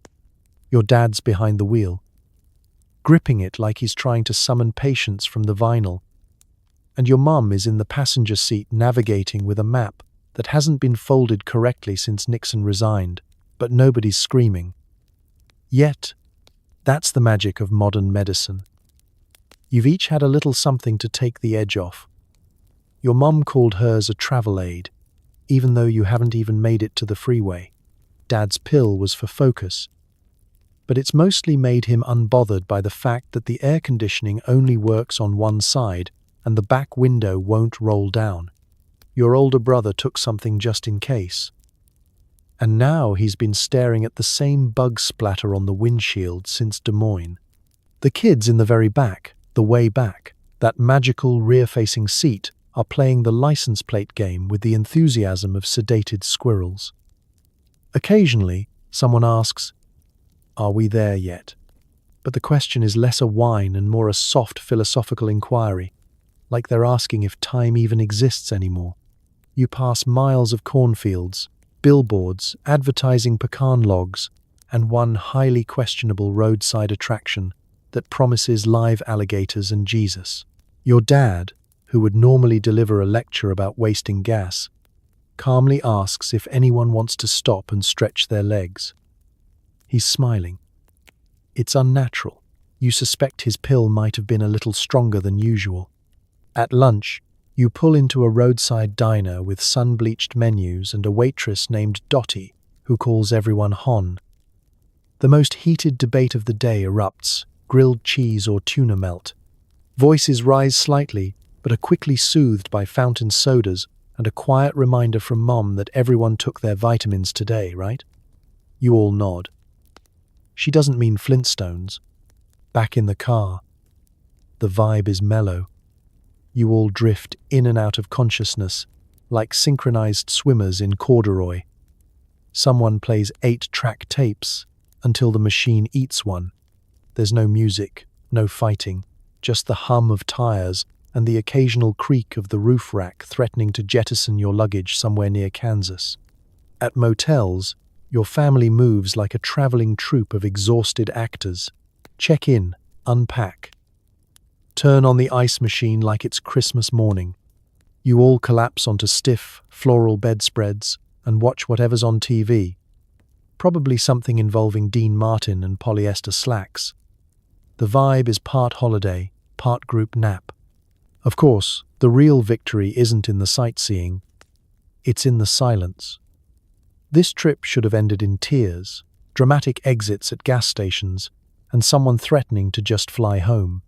But thanks to America's favorite pharmaceutical safety net, you're gliding across the nation in a haze of calm detachment.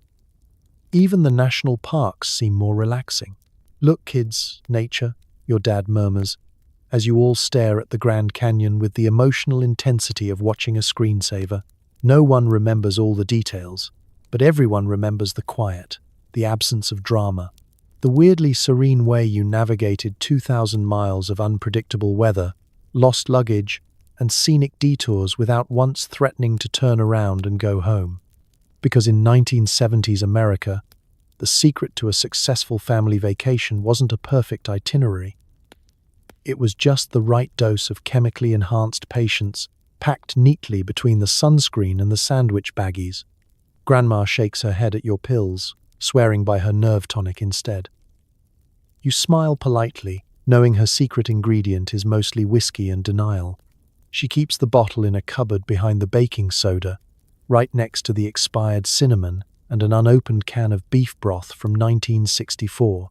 It's in a recycled medicine bottle with a label that peeled off sometime during the Eisenhower administration.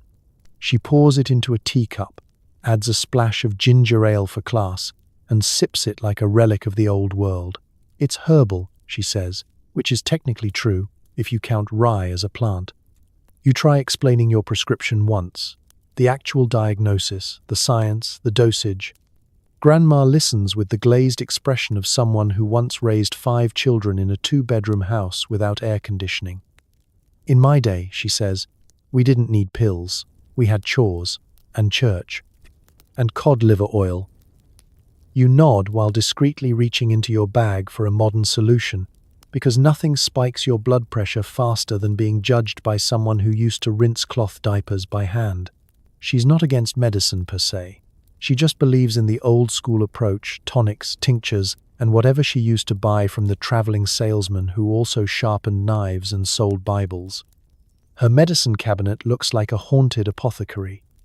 Castor oil, mercurochrome, something called soothing salve, and a jar of mystery powder labeled for hysteria. You ask if she ever took tranquilizers. She scoffs. I had gin and knitting. But there's something comforting in her chaos. You watch her stir stew with one hand and sip her tonic with the other, unbothered by anything short of nuclear war. She talks about ration stamps like they were fun, about raising kids during the Cold War with a smile, about the time she broke her wrist and fixed it with a popsicle stick and a rosary. You want to tell her that things are different now, that anxiety has evolved, that the news alone is enough to require medical assistance. But she's already moved on to criticizing your laundry habits and asking why you don't own more linen. Still, you can't help but admire her. Not because she's tougher than you, though she definitely is, but because she somehow found serenity without understanding what serotonin is. Her calm isn't chemical, it's generational, a side effect of surviving 5 decades of chaos without a single therapist. You suspect her denial is deliberate, the same way she forgets the doctor told her to cut back on salt, the same way she insists her legs just creak a little, when they sound like an entire haunted mansion. Her tonic might be 60% alcohol and 40% wishful thinking, but it works for her, and that's enough. Meanwhile, your pills come with FDA approval, a warning label, and a vague feeling that you're part of a larger societal experiment. But they also work, and when the family gathering hits hour 3 and the conversation turns to politics, generational disappointment, and why you're still single, you're grateful for science. By dessert, Grandma's had 2 more cups of her tonic, and she's laughing at her own joke about Eisenhower's pants. You're both calm now, in your own ways. Hers is fermented. Yours is pharmacological, but who's counting? You hug her goodnight and promise to visit again soon. She presses a paper-wrapped mystery candy into your hand and whispers, "Just remember, everything goes down easier with a splash of something strong." And maybe she's right. Because in 1970s America, the generation gap wasn't just about music or politics. It was about how you managed your nerves, one with a script pad, the other with a splash of something soothing and a refusal to admit she's ever been stressed in her life. One morning, you find the bottle empty. The world suddenly feels sharper, the kitchen brighter, and the sound of the neighbor's lawnmower a federal offense. Time to beg the doctor for a refill, or invent a new anxiety management technique. You're standing in the bathroom, staring at the amber bottle like it personally betrayed you. You tilt it, shake it, turn it upside down like a ketchup bottle at a cookout. Nothing. Not even a dusty crumb of calm. The label stares back at you with smug little numbers, and the words "take as directed," as if directions matter when you're about to emotionally collapse over a missing sock. The problem isn't that you need it. You're not addicted. You're just accustomed to living with your edges sanded down. You're used to existing in that pleasant, padded zone where everything is mildly annoying but not catastrophic. Without it, life is suddenly in HD. You step into the kitchen and the light hits you like an interrogation lamp. The fridge hum is louder than usual. The clock ticks like it's counting down to your mental breakdown. And outside, the neighbor's lawnmower starts up, an angry, roaring beast that makes you want to call the police and file charges for emotional trespassing. You try to carry on. You pour coffee. But the coffee doesn't soothe you today. It simply energizes your panic like gasoline on a campfire. You take one sip and immediately feel your heartbeat file for unemployment. Okay, no problem. You'll just call the pharmacy. You pick up the phone, dial, and listen as it rings with the kind of slow patience you no longer possess. The pharmacist answers, cheerful as ever. like he hasn't seen the true horror of a person trying to function without their routine chemical buffer. "Hi," you say too quickly. "Yes. Hi. It's me. I need a refill." There's a pause. A click of keys. The sound of him checking the sacred records. "Well," he says gently, "it looks like you're a little early." Early. That word lands in your chest like a bowling ball.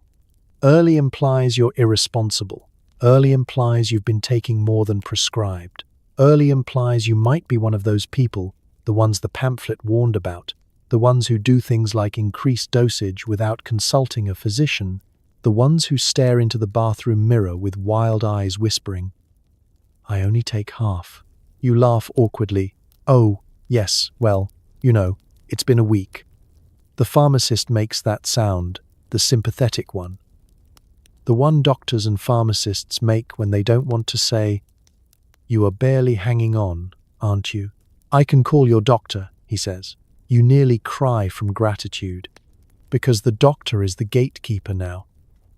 The wizard behind the curtain, the person who will decide whether you deserve access to stability, or whether you must go out into the world, raw and unmedicated like some kind of medieval peasant. You hang up and try to stay busy while you wait. You begin cleaning the counter with intense focus, scrubbing like you're trying to remove your own personality. You rearrange the spice rack. You alphabetize your canned goods. You start writing a grocery list with trembling determination. Milk, bread, calm, inner peace, butter, refills. You keep glancing at the phone like it's going to bite you. When it finally rings, your entire body jolts. "Hello," you answer, already sweating. "It's Dr. Thompson's office." The receptionist speaks in a tone so calm you suspect she has a full bottle in her desk drawer. "We can get you in next week," she says. "Next week? That's 7 days away. 7 days of feeling everything. 7 days of hearing lawnmowers and taking it personally. 7 days of dealing with your children's questions, your spouse's sighs, your boss's tone, and the general sensation that your life is held together by string and macaroni glue." You swallow hard. Is there any chance he can just... You lower your voice, approve it. There's another pause. You can almost hear her considering whether you're about to start crying. "Let me check," she says. You wait. Your mind races. You imagine yourself forced to meditate, forced to take walks, forced to practice gratitude. You picture journaling. You picture breathing exercises. You picture yourself snapping a pencil in half during yoga and whispering, "Namaste, my refill." Then she returns. "He'll approve it," she says, as casually as if she just told you the weather. And suddenly your shoulders drop. Your jaw unclenches. The world softens just a fraction, purely from relief. You're not even medicated yet, but your brain is already relaxing like it's remembering what safety feels like. You'll pick it up later today. You'll slide the bottle into your purse.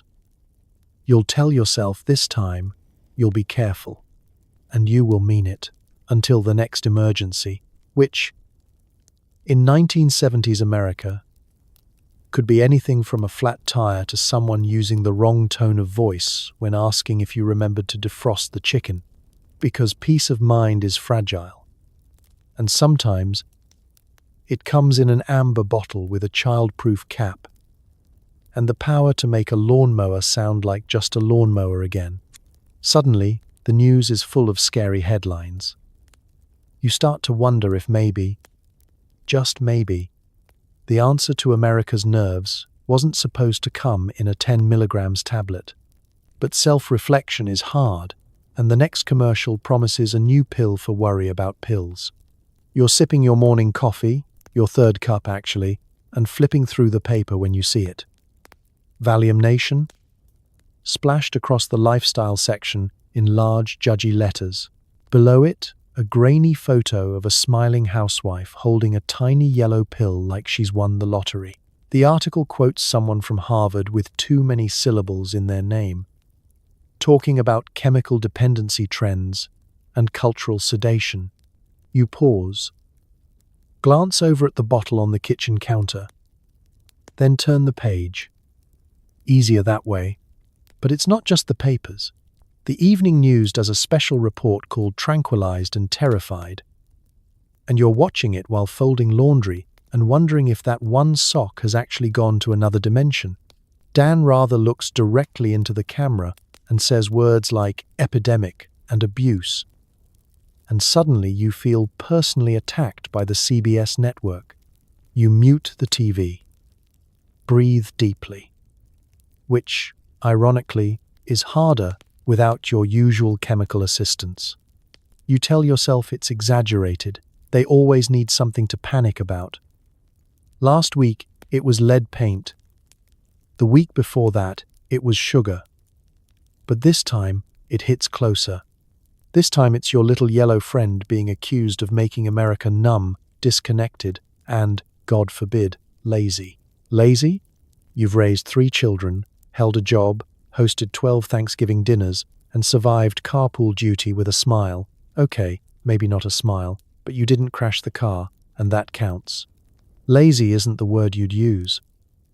Overwhelmed, maybe. Existentially maxed out. But lazy? Still, you start noticing things. How often you reach for the bottle. How your emergency pills have become part of your daily routine, like brushing your teeth or pretending to do yoga. You wonder if you've been tranquilized for so long you don't remember what real stress even feels like. Then, just as you start questioning everything, the commercials start. Worried about nervous habits? A soothing voice asks over the image of a woman staring blankly at her blender. Ask your doctor about Restovia. Same pill, new name. Non-habit forming, they claim, while showing a montage of smiling women holding mugs and pretending to read books.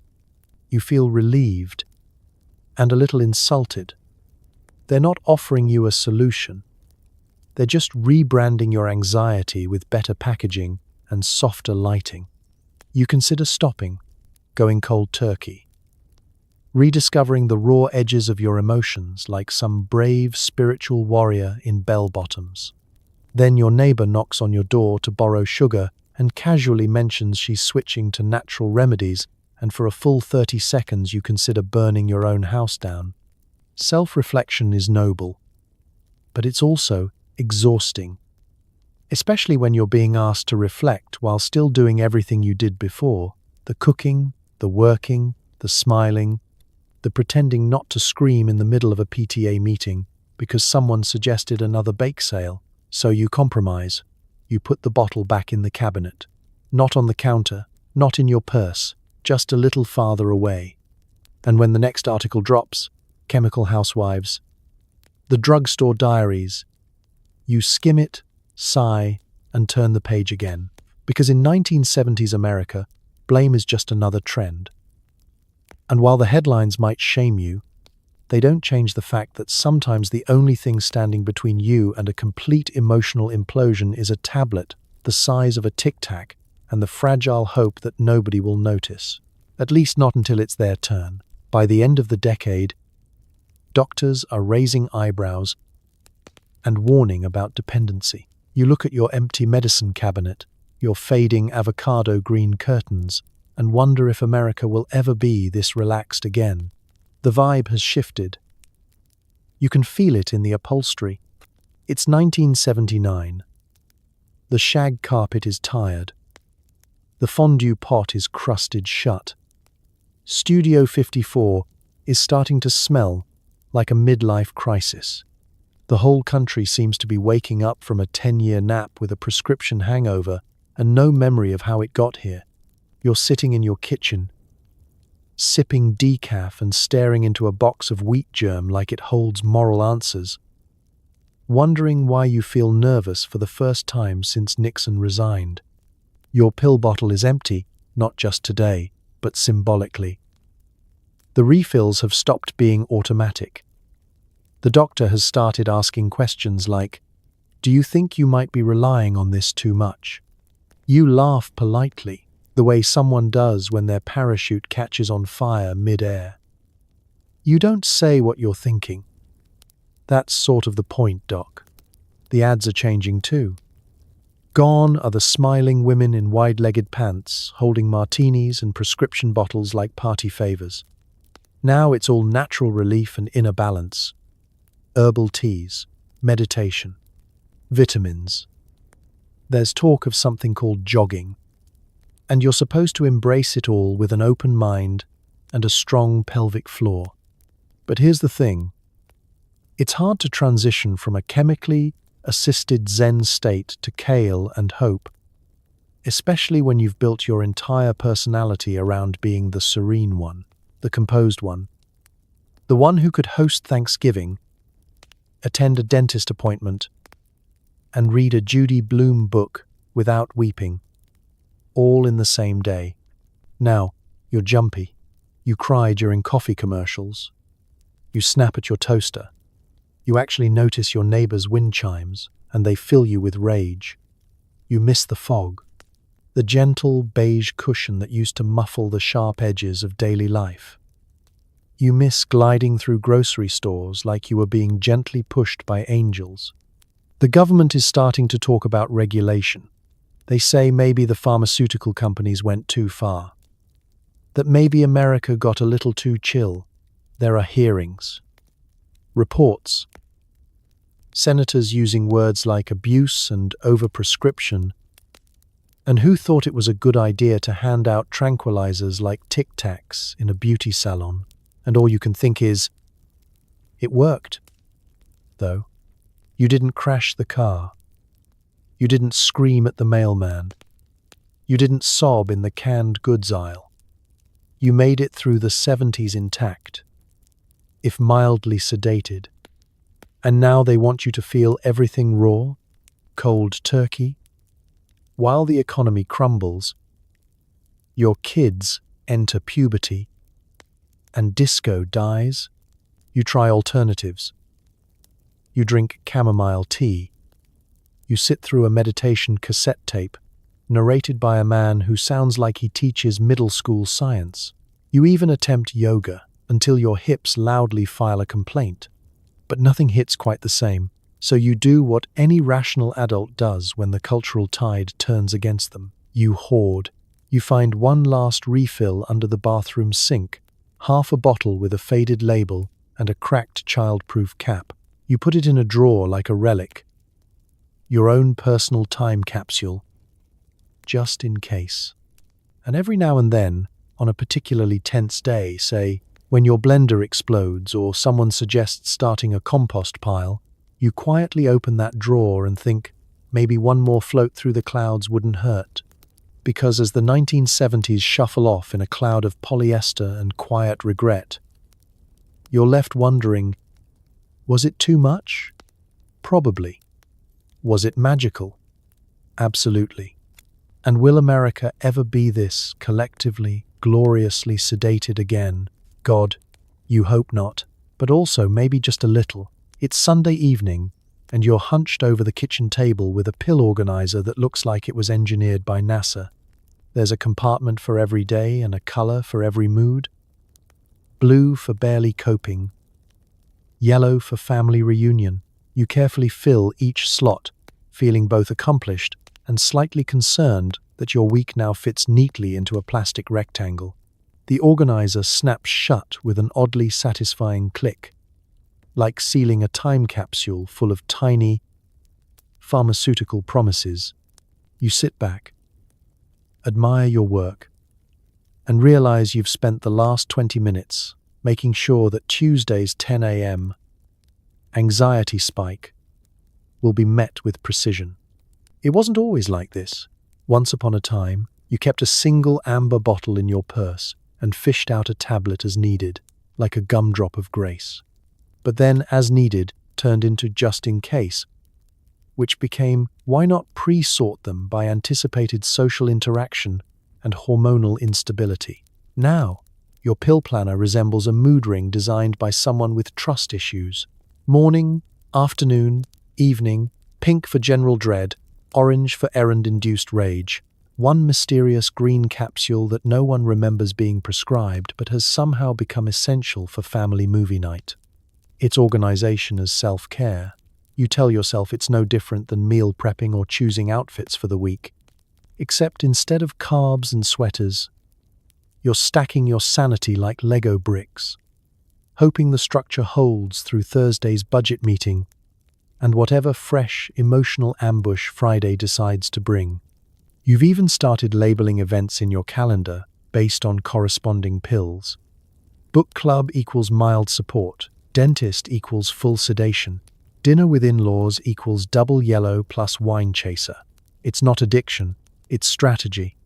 Your spouse walks by and glances at the rainbow tray of calm. Looks like you're planning a rave, they joke.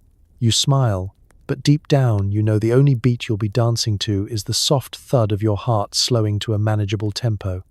The box has become your co-pilot, a portable schedule of stability. You take it on vacations, tuck it discreetly into purses, and once accidentally brought it to a church potluck instead of the coleslaw. You noticed halfway through the car ride and briefly considered whether Jesus would understand. There's comfort in the ritual. Sunday night, kitchen light humming, your mug of lukewarm tea, quietly judging your life choices as you sort through tiny capsules of courage. The act is meditative. It makes you feel prepared, proactive. Like a pioneer in the Wild West of emotional regulation, sometimes you try to cut back, maybe skip a pill or two. You imagine a life without the organizer. A raw, unfiltered week. A Wednesday experienced in full savage clarity. But then someone cuts you off in traffic. And you remember that your brain was not built for that kind of exposure. You even tried one of those mindfulness apps once. It played ocean waves and told you to breathe through the discomfort. But the only thing you breathed through was the overwhelming desire to punt your phone into a lake. So you return to your system, your tidy, color-coded empire of chill. It may not be glamorous, but it works. It's not addiction. It's not defeat. It's modern life. Sorted by day, by dosage, by degrees of barely holding it together. Because in 1970s America, serenity doesn't come from yoga mats or deep metaphysical truths. It comes from knowing that no matter what the week throws at you, be it deadlines, bad casseroles, or emotional landmines, you've got a tiny tablet and a tiny box that says, you've planned for this. You're mowing your lawn. In short shorts, obviously. When the neighbor waves you over for a chat about nerves. Suddenly, you're getting unsolicited advice about meditation, jogging, and herbal tea from a man who thinks ketchup is spicy. In 1970s suburbia, mental health is a community project, whether you want it to be or not. His name is Carl. He wears socks with sandals and mows in diagonal lines, which he calls therapeutic. He's got a firm handshake, a mustache you could use to rake leaves, and the kind of unwavering confidence that only comes from having read one article about Eastern philosophy in Reader's Digest. Stress is a mindset, Carl says, sipping a tall glass of lukewarm tap water like it's chamomile. You just gotta breathe through it. Get out in the sun, move your body, be present. You nod politely, trying not to visibly clench your jaw. Carl has never hosted Thanksgiving. Carl does not work a desk job that smells like coffee and despair. Carl has never tried to explain long division to a child while simultaneously burning dinner and crying over a Tupperware lid that doesn't fit. Carl jogs for fun. But now Carl is here, quoting something called the power of now, while standing 2 feet away from your sunburned calves, offering you a pamphlet on transcendental meditation that he printed on his wife's sewing machine paper. You smile and nod and pretend to care. Because in the 1970s, this is the cost of lawn maintenance. Unsolicited therapy sessions disguised as friendly neighborhood chats. Have you tried valerian root? Carl asks, as if it's a magical potion and not something that smells like a haunted basement. I hear it really helps with the tension. You almost tell him about your prescription, about the yellow pill that tucks your nerves in like a weighted blanket and lets you sleep through screaming kids and financial ruin. But you stop, because Carl doesn't believe in pills. He believes in jogging and in being hydrated, and in something called personal willpower, which seems to mean just stop being anxious. You're not sure how to explain that your brain is a carnival ride operated by unpaid interns. Instead, you nod and say something vague like, "Yeah, I've been trying to be more mindful." Carl beams. "That's the spirit," he says. "You know, sometimes I just stare at a tree for 20 minutes. Really clears the head. You stare at a tree too. Usually while internally screaming about a missed deadline and wondering if you can microwave dinner again without judgment. But it's not the same vibe." Eventually, Carl wraps up his unsolicited TED talk and goes back to edging his flower bed with a fork. You finish mowing the lawn, sweat-soaked and emotionally bruised, and retreat inside to the safety of your avocado green kitchen where your actual psychiatrist, Dr. Brad Thompson, proud owner of a prescription pad and a low tolerance for small talk, has never once mentioned staring at trees. You pour a glass of water, pop open your trusty amber bottle, and whisper, "Namaste, Carl," with the calm of someone who knows better than to take medical advice from a man who thinks bell peppers are too exotic. Because in 1970s suburbia, everyone's got an opinion on your mental health. Your mother-in-law, your neighbor, the lady at the checkout line who once read a horoscope that said, "Avoid tension." None of them are qualified, but all of them are loud. And so, you smile through it. You listen. You thank them kindly for their wisdom, and then you do exactly what you were going to do anyway. Because sometimes serenity doesn't come from jogging, herbal tea, or staring at bark. Sometimes it comes from a pill, a boundary, and a very strong commitment to not discussing your inner life with anyone who still owns a tiki torch set. The ladies at the bridge club are swapping more than just casserole recipes. There's a knowing wink when someone suggests adding a special sprinkle to the lemon bars. Halfway through dessert, you realize that the secret ingredient at this table is FDA approved, and everyone's feeling just a little too mellow about the burnt crust. It starts innocently enough.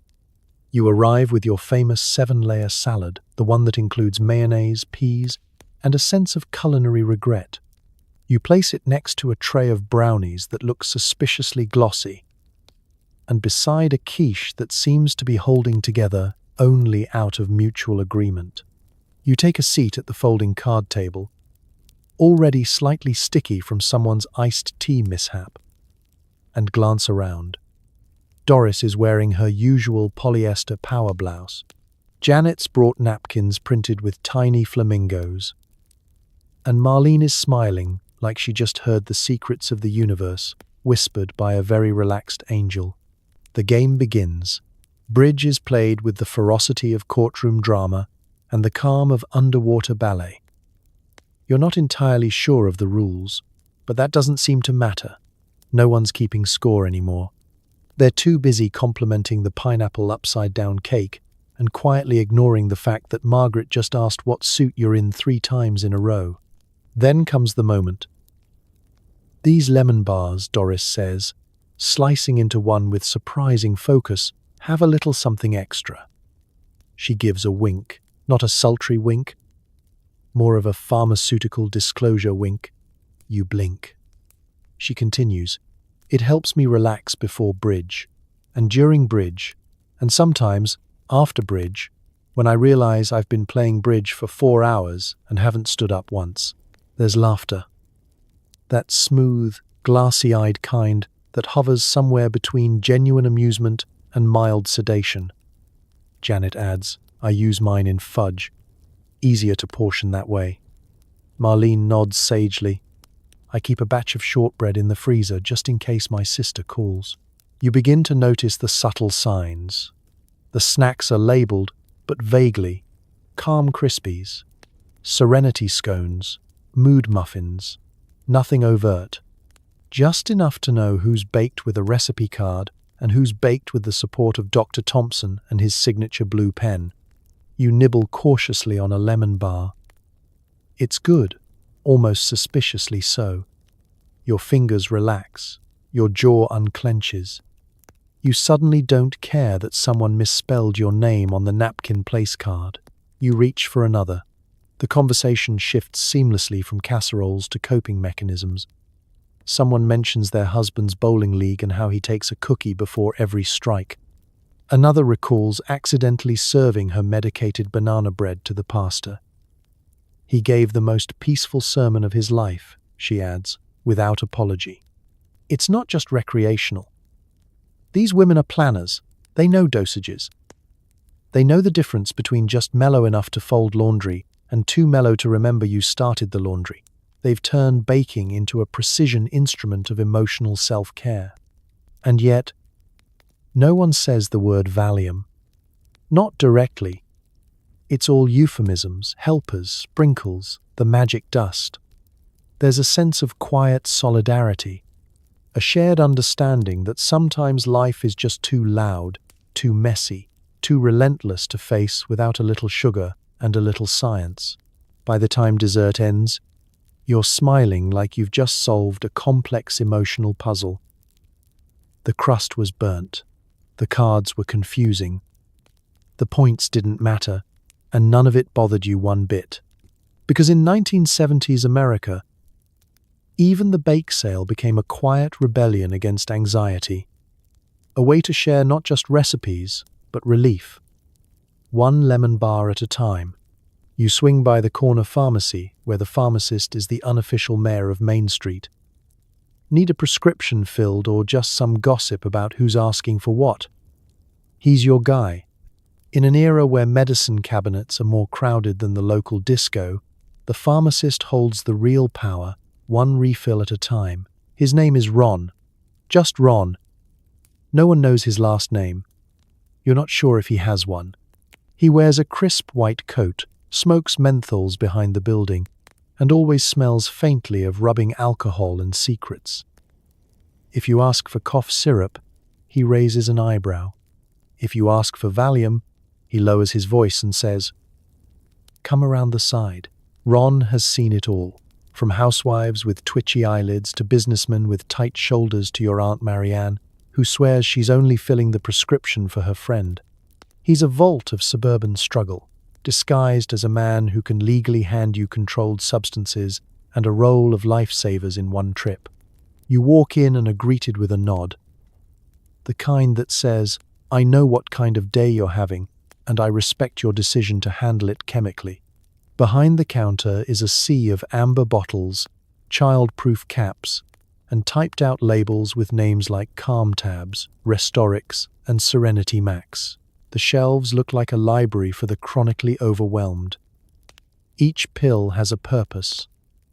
And Ron is the librarian of chill. You hand him your prescription with the awkwardness of someone passing a love note in 70th grade. He glances at it, nods, and begins the sacred ritual, typing, clacking, shaking a few tablets into a bottle with the kind of reverence usually reserved for communion wafers. While you wait, the small-town symphony plays around you. The bell above the door jingles, a kid whines about bubble gum, someone asks loudly if their digestive pills are in, and Ron replies with the neutrality of a diplomat mediating a ceasefire. Then comes the quiet moment. Just you, Ron, and a tiny white paper bag filled with pharmaceutical redemption. You reach for your wallet, but he holds up a finger. "You want this in the system," he asks, "or you want it quiet?" "This is pharmacy code." You nod. Slowly. He taps a few keys, hands you the bag, and slips a peppermint in for good measure. Ron is nothing if not classy. You leave the store feeling like you've just exited a confessional booth. Unburdened. Renewed. Slightly worried you're developing a codependent relationship with a man who alphabetizes muscle relaxants, but you're not alone.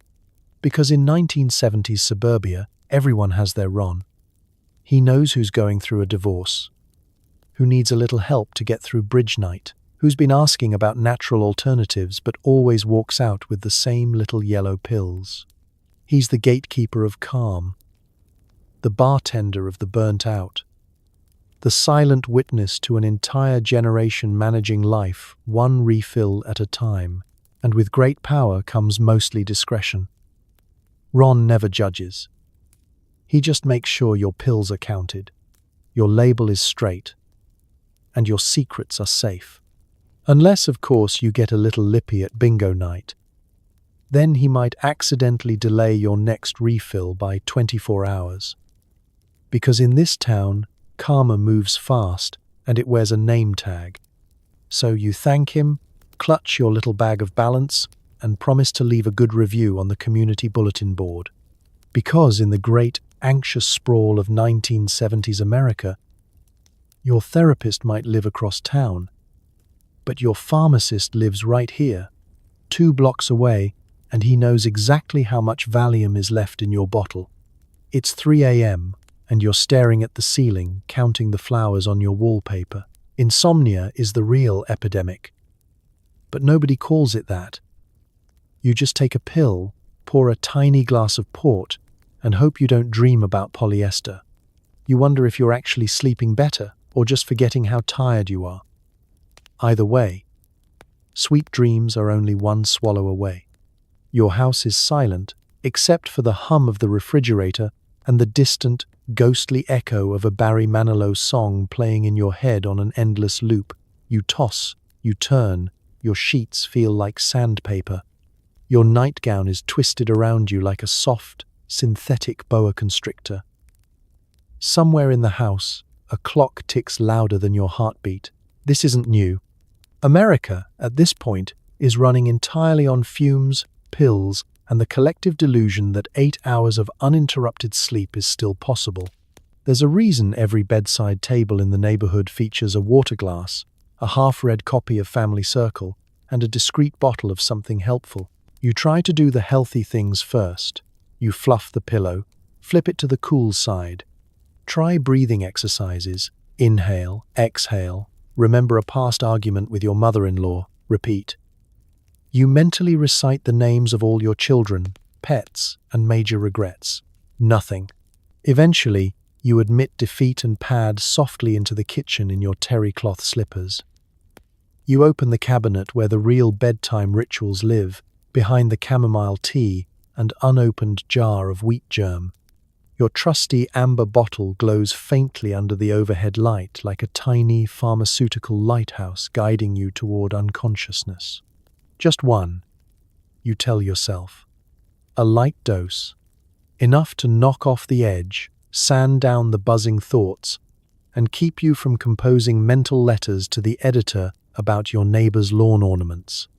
You swallow the pill with a dainty sip of port because wine is fine, but fortified dessert wine with an alcohol content that could fuel a lawnmower is just more responsible.